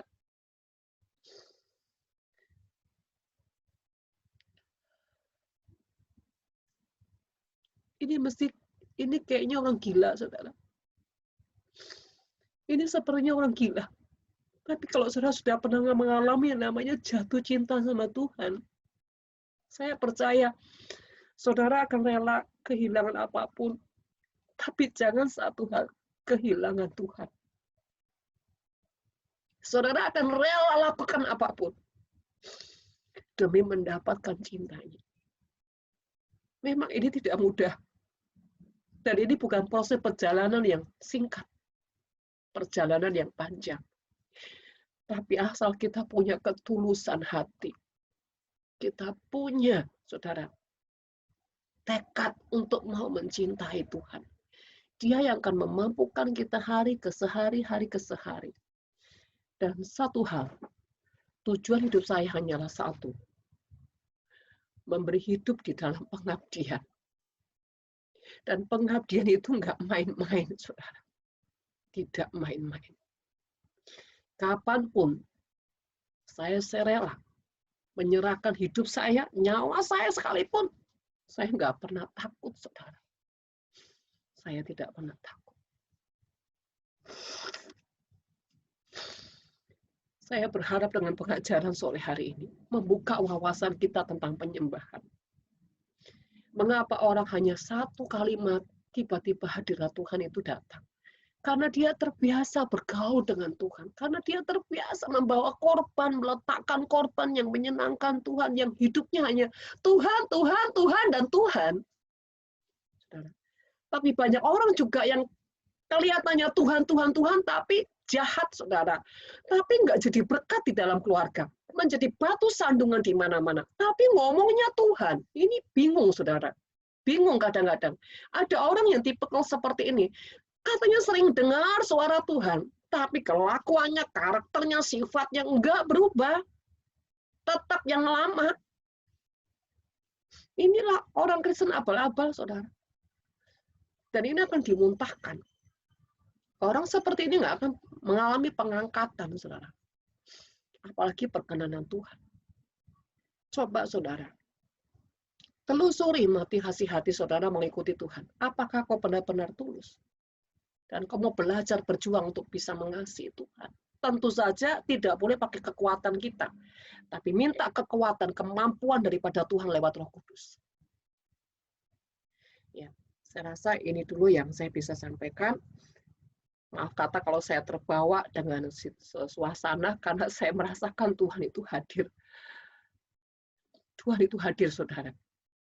Dia itu paling nggak tahan ketika diperbincangkan. Kalau orang misalnya kalau orang ngomong tuh kalau dirasani dia itu hadir, saudara. Karena dia maha hadir. Apalagi kalau kita ngebahas sesuatu berbau tentang hati, kasih, dan cinta. Dia nggak akan tahan, saudara. Dia pasti hadir. Karena itu pribadinya. Ketika kita bicara tentang kasih aja, kita sedang menarik hatinya. Turun, saudara, atas kita. Makanya, saudara, bukan doa yang hebat-hebat, bukan doa yang panjang-panjang, bukan pengetahuan firman yang hebat. Tapi adakah kau punya hati kasih? Adakah kau punya kerendahan hati? Adakah kau punya hati hamba? Itu yang paling penting. Adakah kau punya takut akan Tuhan? Itu yang paling penting dalam hidup ini. Kalau kau punya itu semua, kau akan kaya dalam segala hal. Dan kau tidak akan kekurangan dalam segala hal. Karena apa? Kau sudah membuat Tuhan tinggal nyaman di hatimu. Sehingga dikatakan firman Tuhan, hidupku bukanlah aku lagi, melainkan Kristus yang tinggal dalam hidup aku. Berarti apa? Yesus yang mengendalikan kita, bukan kita mengendalikan hidup kita. Tidak ada kesombongan, tidak ada keangkuhan, tidak ada hati memikirkan diri sendiri. Saya bersyukur dalam masa pandemik ini, saudara. Tuhan banyak memberikan kesempatan untuk berbagi dengan banyak orang.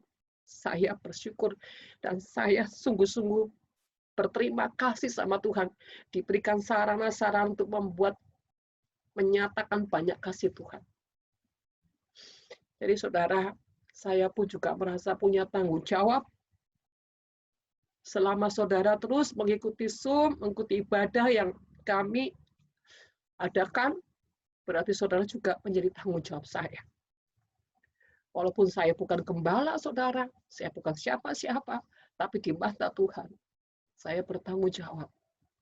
Sebab itu mengapa saya selalu mengatakan, saya melayani saudara dengan hati, kasih, dan cinta, dan saya tidak pernah memberikan yang sembarangan, sekedar. Untuk pengajaran ini pun, saya harus duduk di hadirat Tuhan beberapa waktu lamanya. Supaya Tuhan benar-benar bersabda, saudara. Untuk membekali, memperlengkapi saudara yang menjadi kekasih Tuhan. Oke, saudara, saya berikan waktu untuk ruang tanya jawab. Silakan.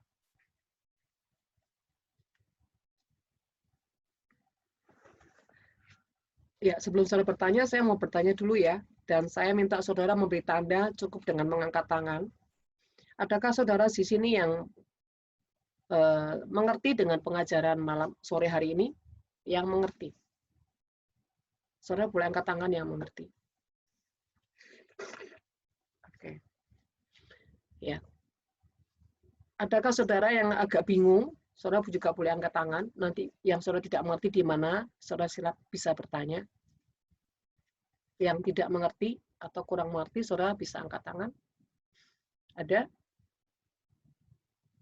Oke, cukup paham ya.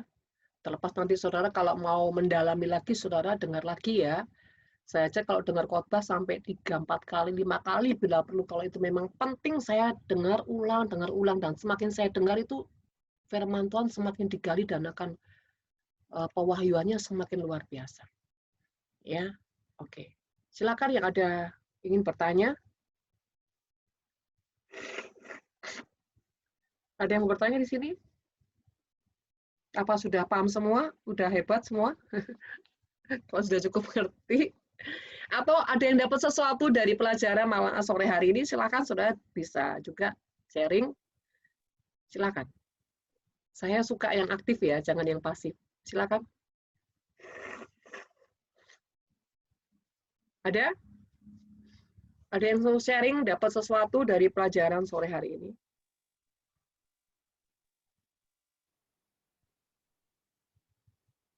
Kalau sudah tidak ada, kita tutup sampai di sini dulu ya, saudara. Curhat dikit ya, Bu. Silakan. mau cerita tentang kejadian tadi ya. Kan tadi tentang anakku kan banyak pelajaran yang kelewat gitu. Udah 8 minggu ya. Udah hampir sebulan.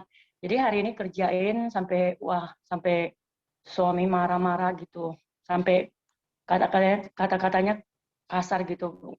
Kenceng bentak-bentak gitu. Pas waktu dia bentak saya bilang di dalam hati saya mengucap syukur Tuhan, terima kasih buat engkau baik, saya selalu balikin gitu ya. Tapi dia sendiri langsung diem gitu. Saya tentang ibu cerita tentang kasih, emang kita harus ada pengorbanan di saat kita dilukai, tetap bisa di saat kita dilukai tetap kita mulut mengucap syukur, berterima kasih, justru itulah kita mendapat kekuatan yang luar biasa dari Tuhan. Itu yang selama ini saya alami. Banyak saudara saya dari keluarga banyak yang belum percaya gitu ya, masih KTP gitu. Tapi selalu mereka suka melukai lah. Tapi tetap saya mengucap syukur sama Tuhan, apapun yang saya lewati, kepahitan, badai, semua banyak yang saya alami. Tapi saya tetap mulut tidak pernah sungut, selalu mengucap syukur Tuhan, kau baik, kau dahsyat. Itu kekuatan yang luar biasa, ada sukacita yang luar biasa yang aku alami. Itu aja Ibu. Ya, itu yang dinamakan proses penyembahan. Dan itulah penyembahan yang sesungguhnya ketika kita bereaksi dengan hati yang benar. Ya, tinggal nanti memilih sendiri itu dikategorikan yang mana dari 6 penyembahan tadi. Ya, oke. Semangat Enika, Tuhan berkati. Ya, terima kasih Ibu, sangat memberkati Bapak Ibu. Oke. Silakan yang lain. Ada yang lain?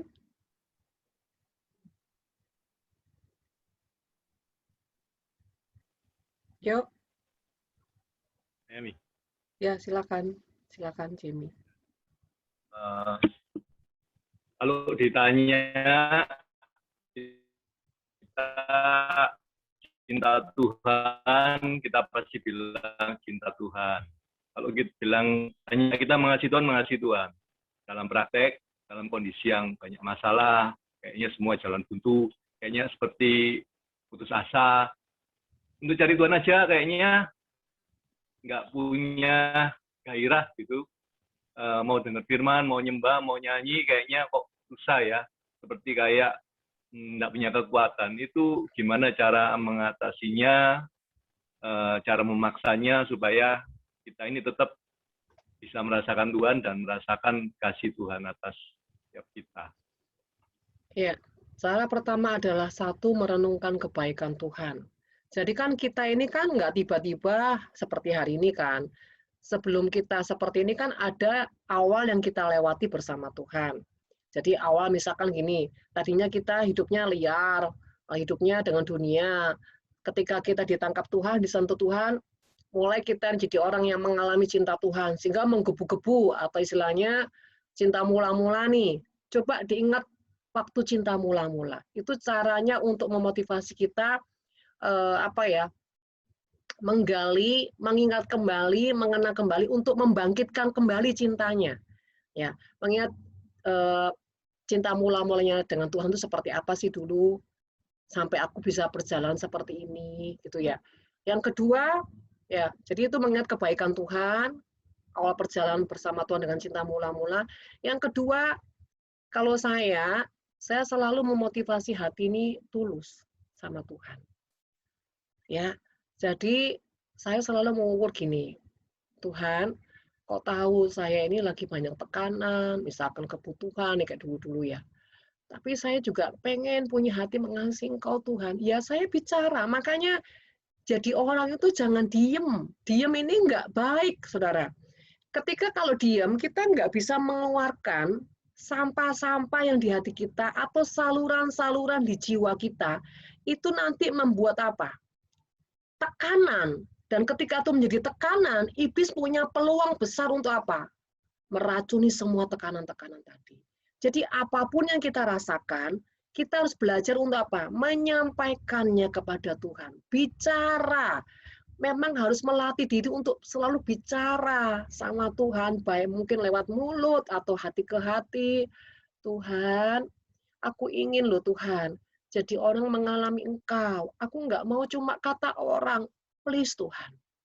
Ya, jadi ajak Tuhan itu bicara. Setidaknya jadi engkau buang apa? Unek-unek, engkau buang beban, engkau buang tekanan itu. Jadi kalau kita sampai bisa mengeluarkan, ada satu kelegaan di dalam kita.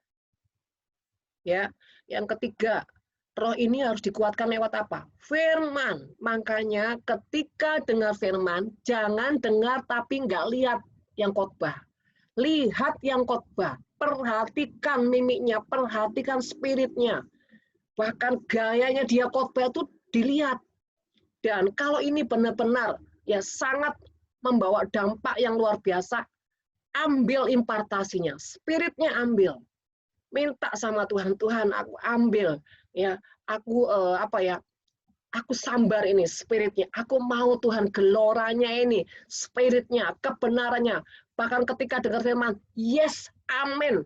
Apa yang menjadi rema itu diklaim. Nah, ini ada satu kehidupan roh yang terjadi impartasi ketika kita dengar khotbah. Saya dengar khotbah bisa 1 hari 5-7 kali. Karena apa? Saya harus makan lebih banyak. Karena apa? Saya memberi makan jiwa-jiwa. Kalau saya isi porsinya kurang, gimana coba?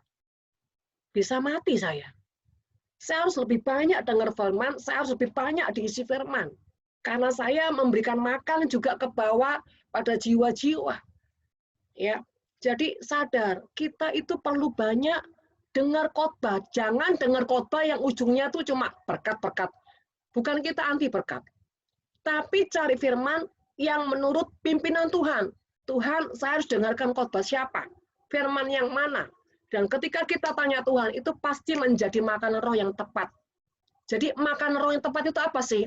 Ketika kau dengar, ada reaksi di hatimu. Ada yang mengoyakkan hatimu. Ada yang mengoyakkan hatimu. Ya, ada membangkitkan rohmu. Itu berarti makanan yang tepat.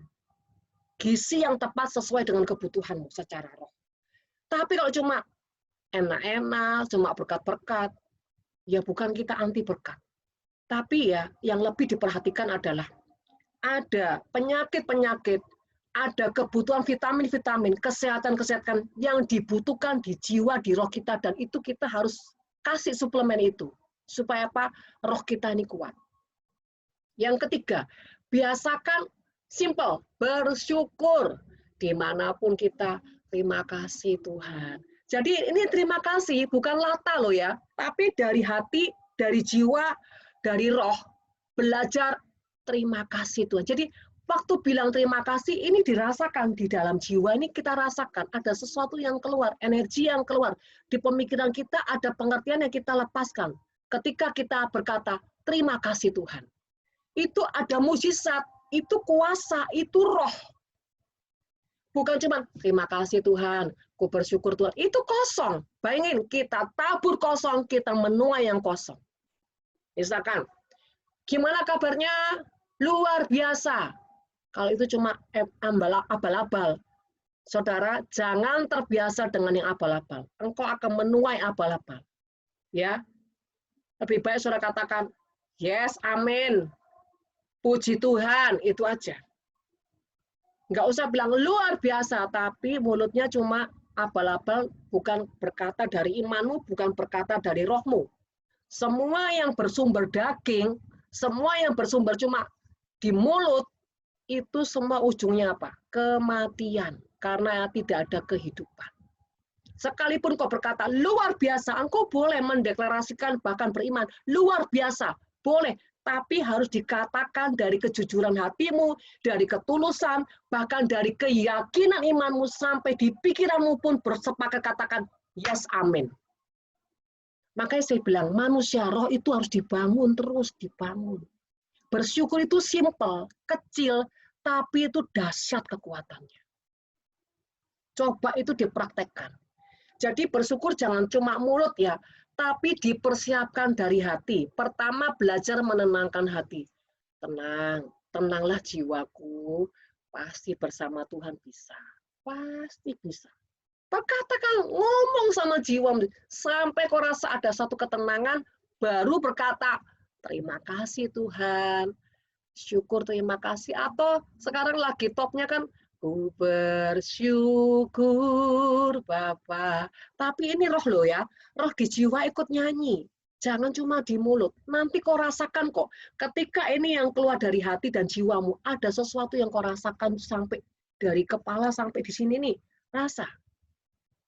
Ya, jadi begitu. Ya, Pak Jamie. Jadi dari bersyukur. Yang selanjutnya, jangan pernah berhenti berbuat kebaikan.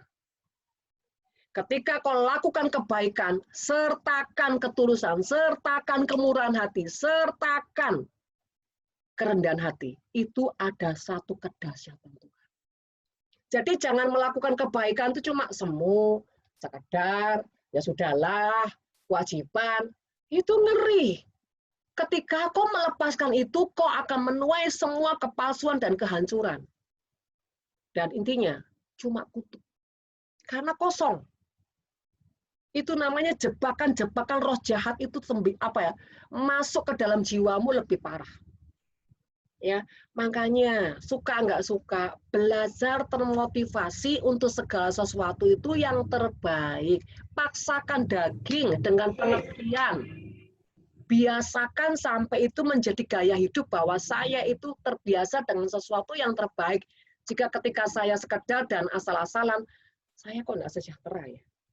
Yang kedua, saya nggak mau menuai seperti itu. Jadi ini tolak ukurnya adalah, engkau ingin menuai yang bagaimana? Kalau kau ingin menuai yang baik ya, kau jangan yang sekedar.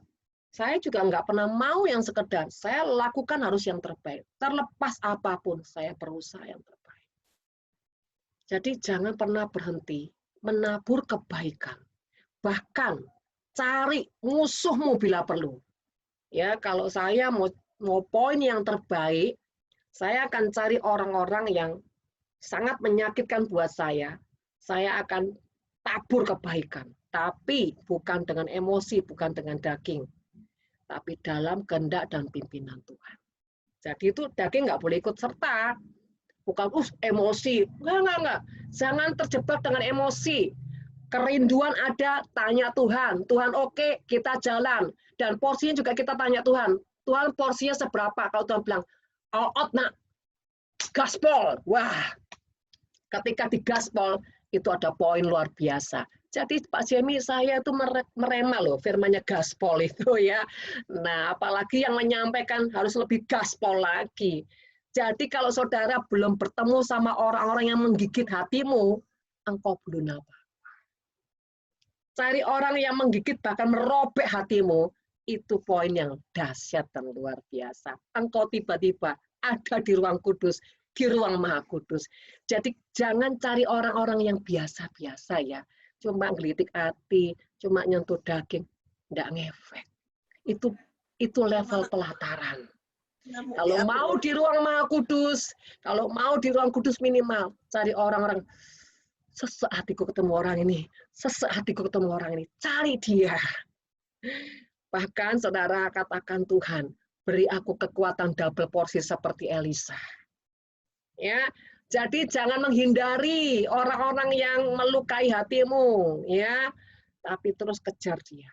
Asal jangan dengan daging, tapi dengan kehendak Tuhan dan semuanya tulus. Ya, lawan Goliat-Goliat itu.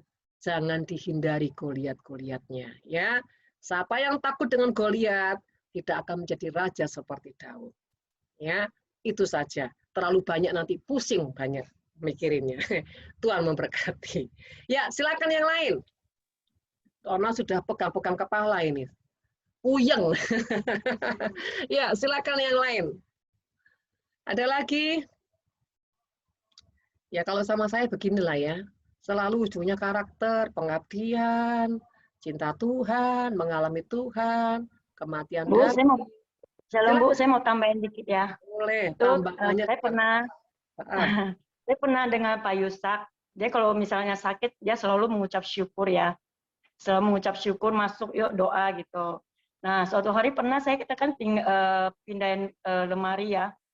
Lemari itu ada paku. Nah, nggak sengaja keinjek. Waktu injek itu saya bilang, haleluya, puji Tuhan gitu kan. Saya tarik.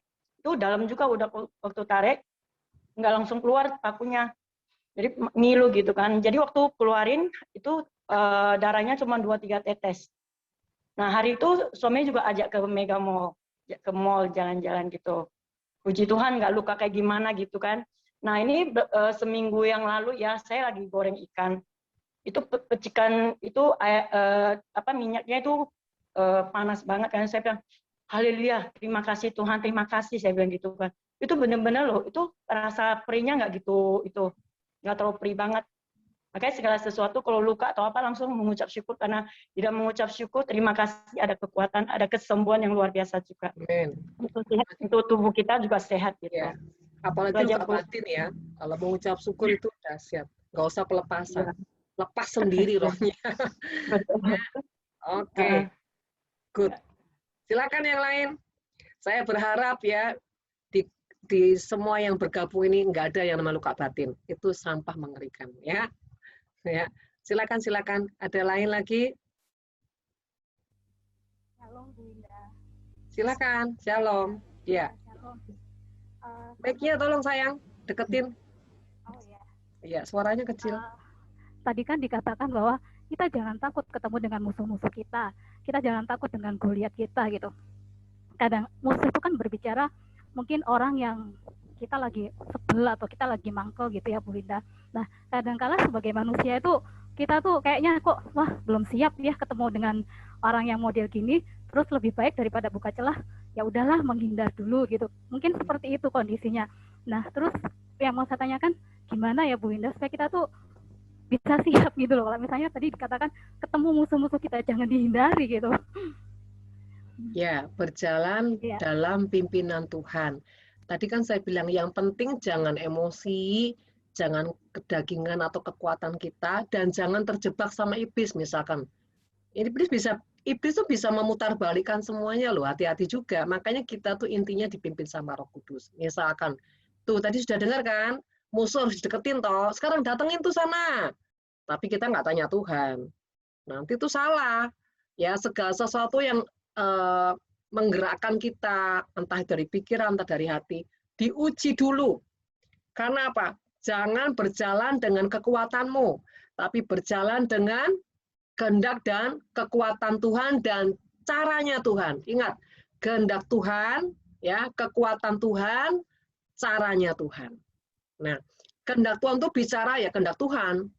Ya, cara Tuhan itu bicara waktu juga, terus strateginya seperti apa. Ya, jadi tergantung kalau emang Tuhan itu perhadapkan, jangan dihindari seperti Yunus. Ya, jangan menghindar, tapi minta Tuhan apa? Penyertaan, minta Tuhan kemampuan, dan minta Tuhan jaminan. Gitu. Ya, seperti itu. Cukup? Ya, makasih Bu Indah. Ya, lakukan dengan hati yang gembira karena itu obat segala penderitaan. Ya. Silakan. Ya, silakan Ibu Eni. Ya, saya kalau mesbah pribadi itu kan 1 jam, Bu Indah. Yang 30 menit saya pujian, terus 15 menit saya doa, terus 15 menit lagi saya menyediakan waktu untuk Tuhan bicara dengan saya. Tapi selama saya menyediakan waktu untuk Tuhan bicara dengan saya tidak pernah merasakan Tuhan bicara. Ya, sebetulnya bukan Tuhan tidak bicara, Ibu. Ibu sudah punya ekspektasi sendiri. Ibu berpikir nanti Tuhan bicaranya begini-gini, kok Tuhan nggak bicara. Jadi ketika menantikan Tuhan itu, caranya gimana kita menantikan Tuhan? Hati kita harus enjoy, Bu. Jangan mendeadline waktu sama Tuhan. Tuhan udah jam sekian kok Tuhan nggak bicara. Kadang-kadang Tuhan tuh bicaranya suaranya halus, tipis gitu. Misalkan nih contoh. Misalkan Bu, aku lagi mau kok belajar tekun, misalkan gitu. Seperti kan Tuhan nggak bicara, tapi itu Tuhan bicara di situ. Ya kan? Ada banyak cara. Terus kadang memang kita udah nunggu Tuhan nggak bicara. Ya nggak usah marah. Kita tetap mengucap syukur. Nanti bisa Bu, tiba-tiba pas kita lagi ngapain, dia bicara yang tadinya kita tunggu tadi. Jadi cara dan waktunya itu memang kehendak dan kedaulatan Tuhan, Bu. Tapi jangan pernah berhenti untuk melatih. Karena itu pelatihan. Terus tekun sampai pada saat waktunya nanti belum sampai Ibu tanya, belum sampai Ibu memberikan waktu, Tuhan sudah bicara dulu. Gitu. Ya, Nah, jadi boleh nggak Bu? Hmm? Boleh nggak yang 15 menit saya menyediakan waktu untuk Tuhan bicara itu saya sambil kerja? Ya itu tergantung prioritas lah ya. Kalau kita mau yang terbaik ya kita akan beri yang terbaik. Kalau disambi-sambi ya bukan, karena Tuhan tuh nggak pernah suka paksa kita sih. Ya itu kembali kepada selera atau lifestyle kita dalam memberi sesuatu sama Tuhan. Kecuali ya waktunya mepet Bu, jadi ya saya ambil sambil lalu. Ya kadang-kadang Tuhan juga fleksibel juga, misalkan nih saya lagi mepet ya, saya bilang Tuhan saya sambil gini ya Tuhan ya, tapi saya nunggu Tuhan loh, nggak apa-apa. Ya gimana Tuhan aja yang Ibu rasakan di hati Ibu. Kalau Ibu kok hanya Tuhan nggak suka ya, jangan diterusin. Tapi kalau rasanya Tuhan bolehlah damai, ya nggak apa-apa. Karena perjalanan seseorang itu nggak akan sama Bu. Tapi kita bisa mengetahui kalau kita ini belajar mempraktekkannya. Pengalaman demi pengalaman membuat kita semakin mengerti dan semakin cerdas. Jadi harus punya pengalaman. Ya. Terima kasih Bu Indah. Silakan. Ya, Tuhan berkati. Ya, silakan ada lagi. Kita udah mau jam 7 ini.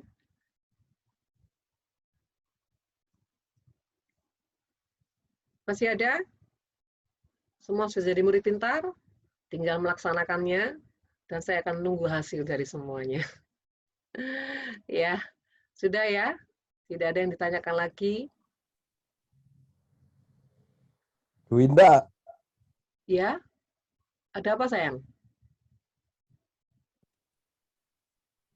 Halo? Mau tanya apa? Bu Indah. Ya. Bu Indah. Kapan ke Cirebon? Doa saja.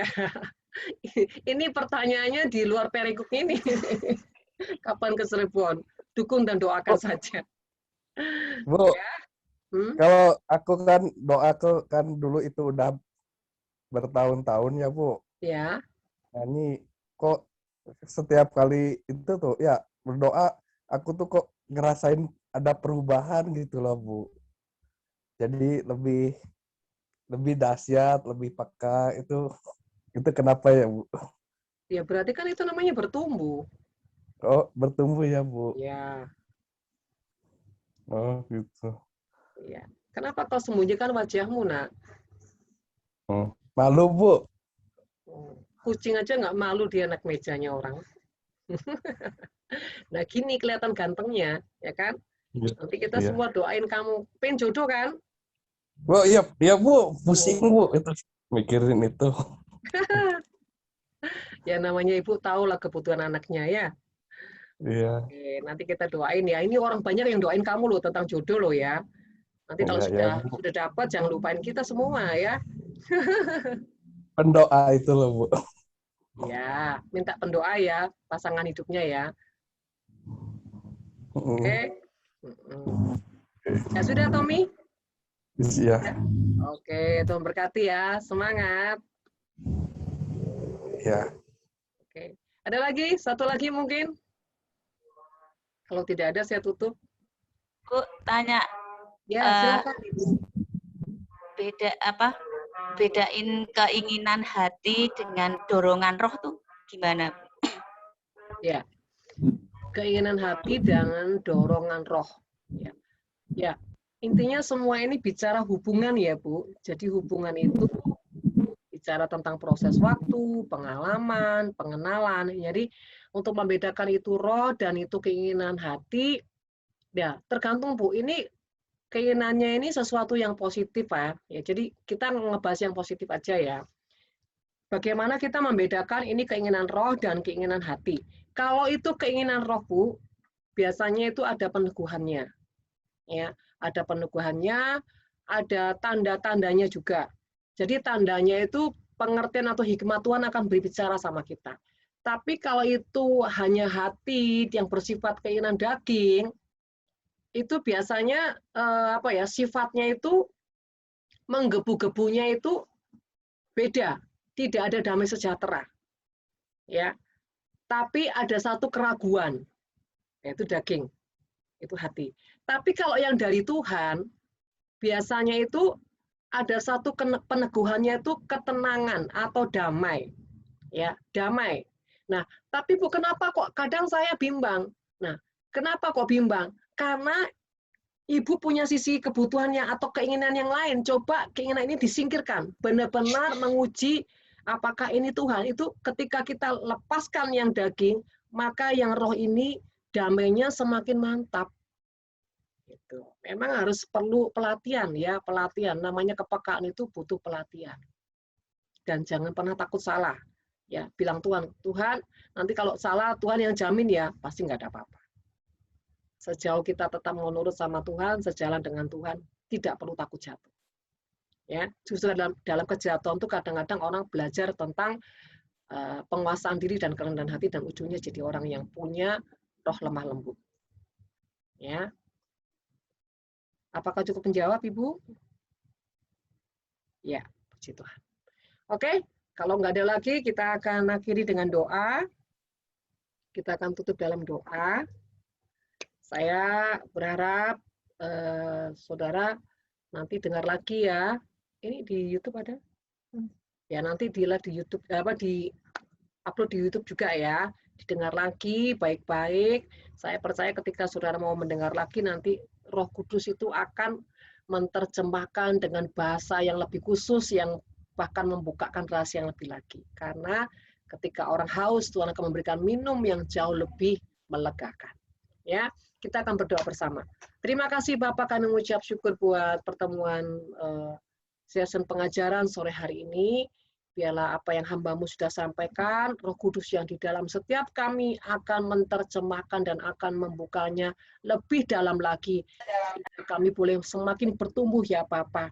Berikan kami hati yang Tuhan terus menyambarnya dengan kuat, bertumbuh di dalam pengenalan, pengalaman akan Engkau Tuhan, sehingga kehidupan kami boleh menjadi pribadi yang berakar kuat, bahkan bertumbuh dan berbuah-buah lebat.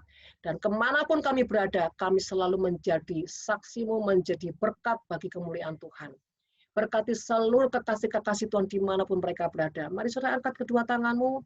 Terimalah berkat, cinta, kasih, rahmat daripada Tuhan Yesus Kristus menyertai engkau, berkat yang terbaik, berkat yang sudah dikuduskan, berkat yang diurapi, bahkan berkat yang berlipat kali ganda, terlebih berkat perlindungan yang sempurna, menyertai memberkati engkau dan sisi keluargamu, mulai hari ini sampai selama-lamanya, di dalam nama Tuhan Yesus.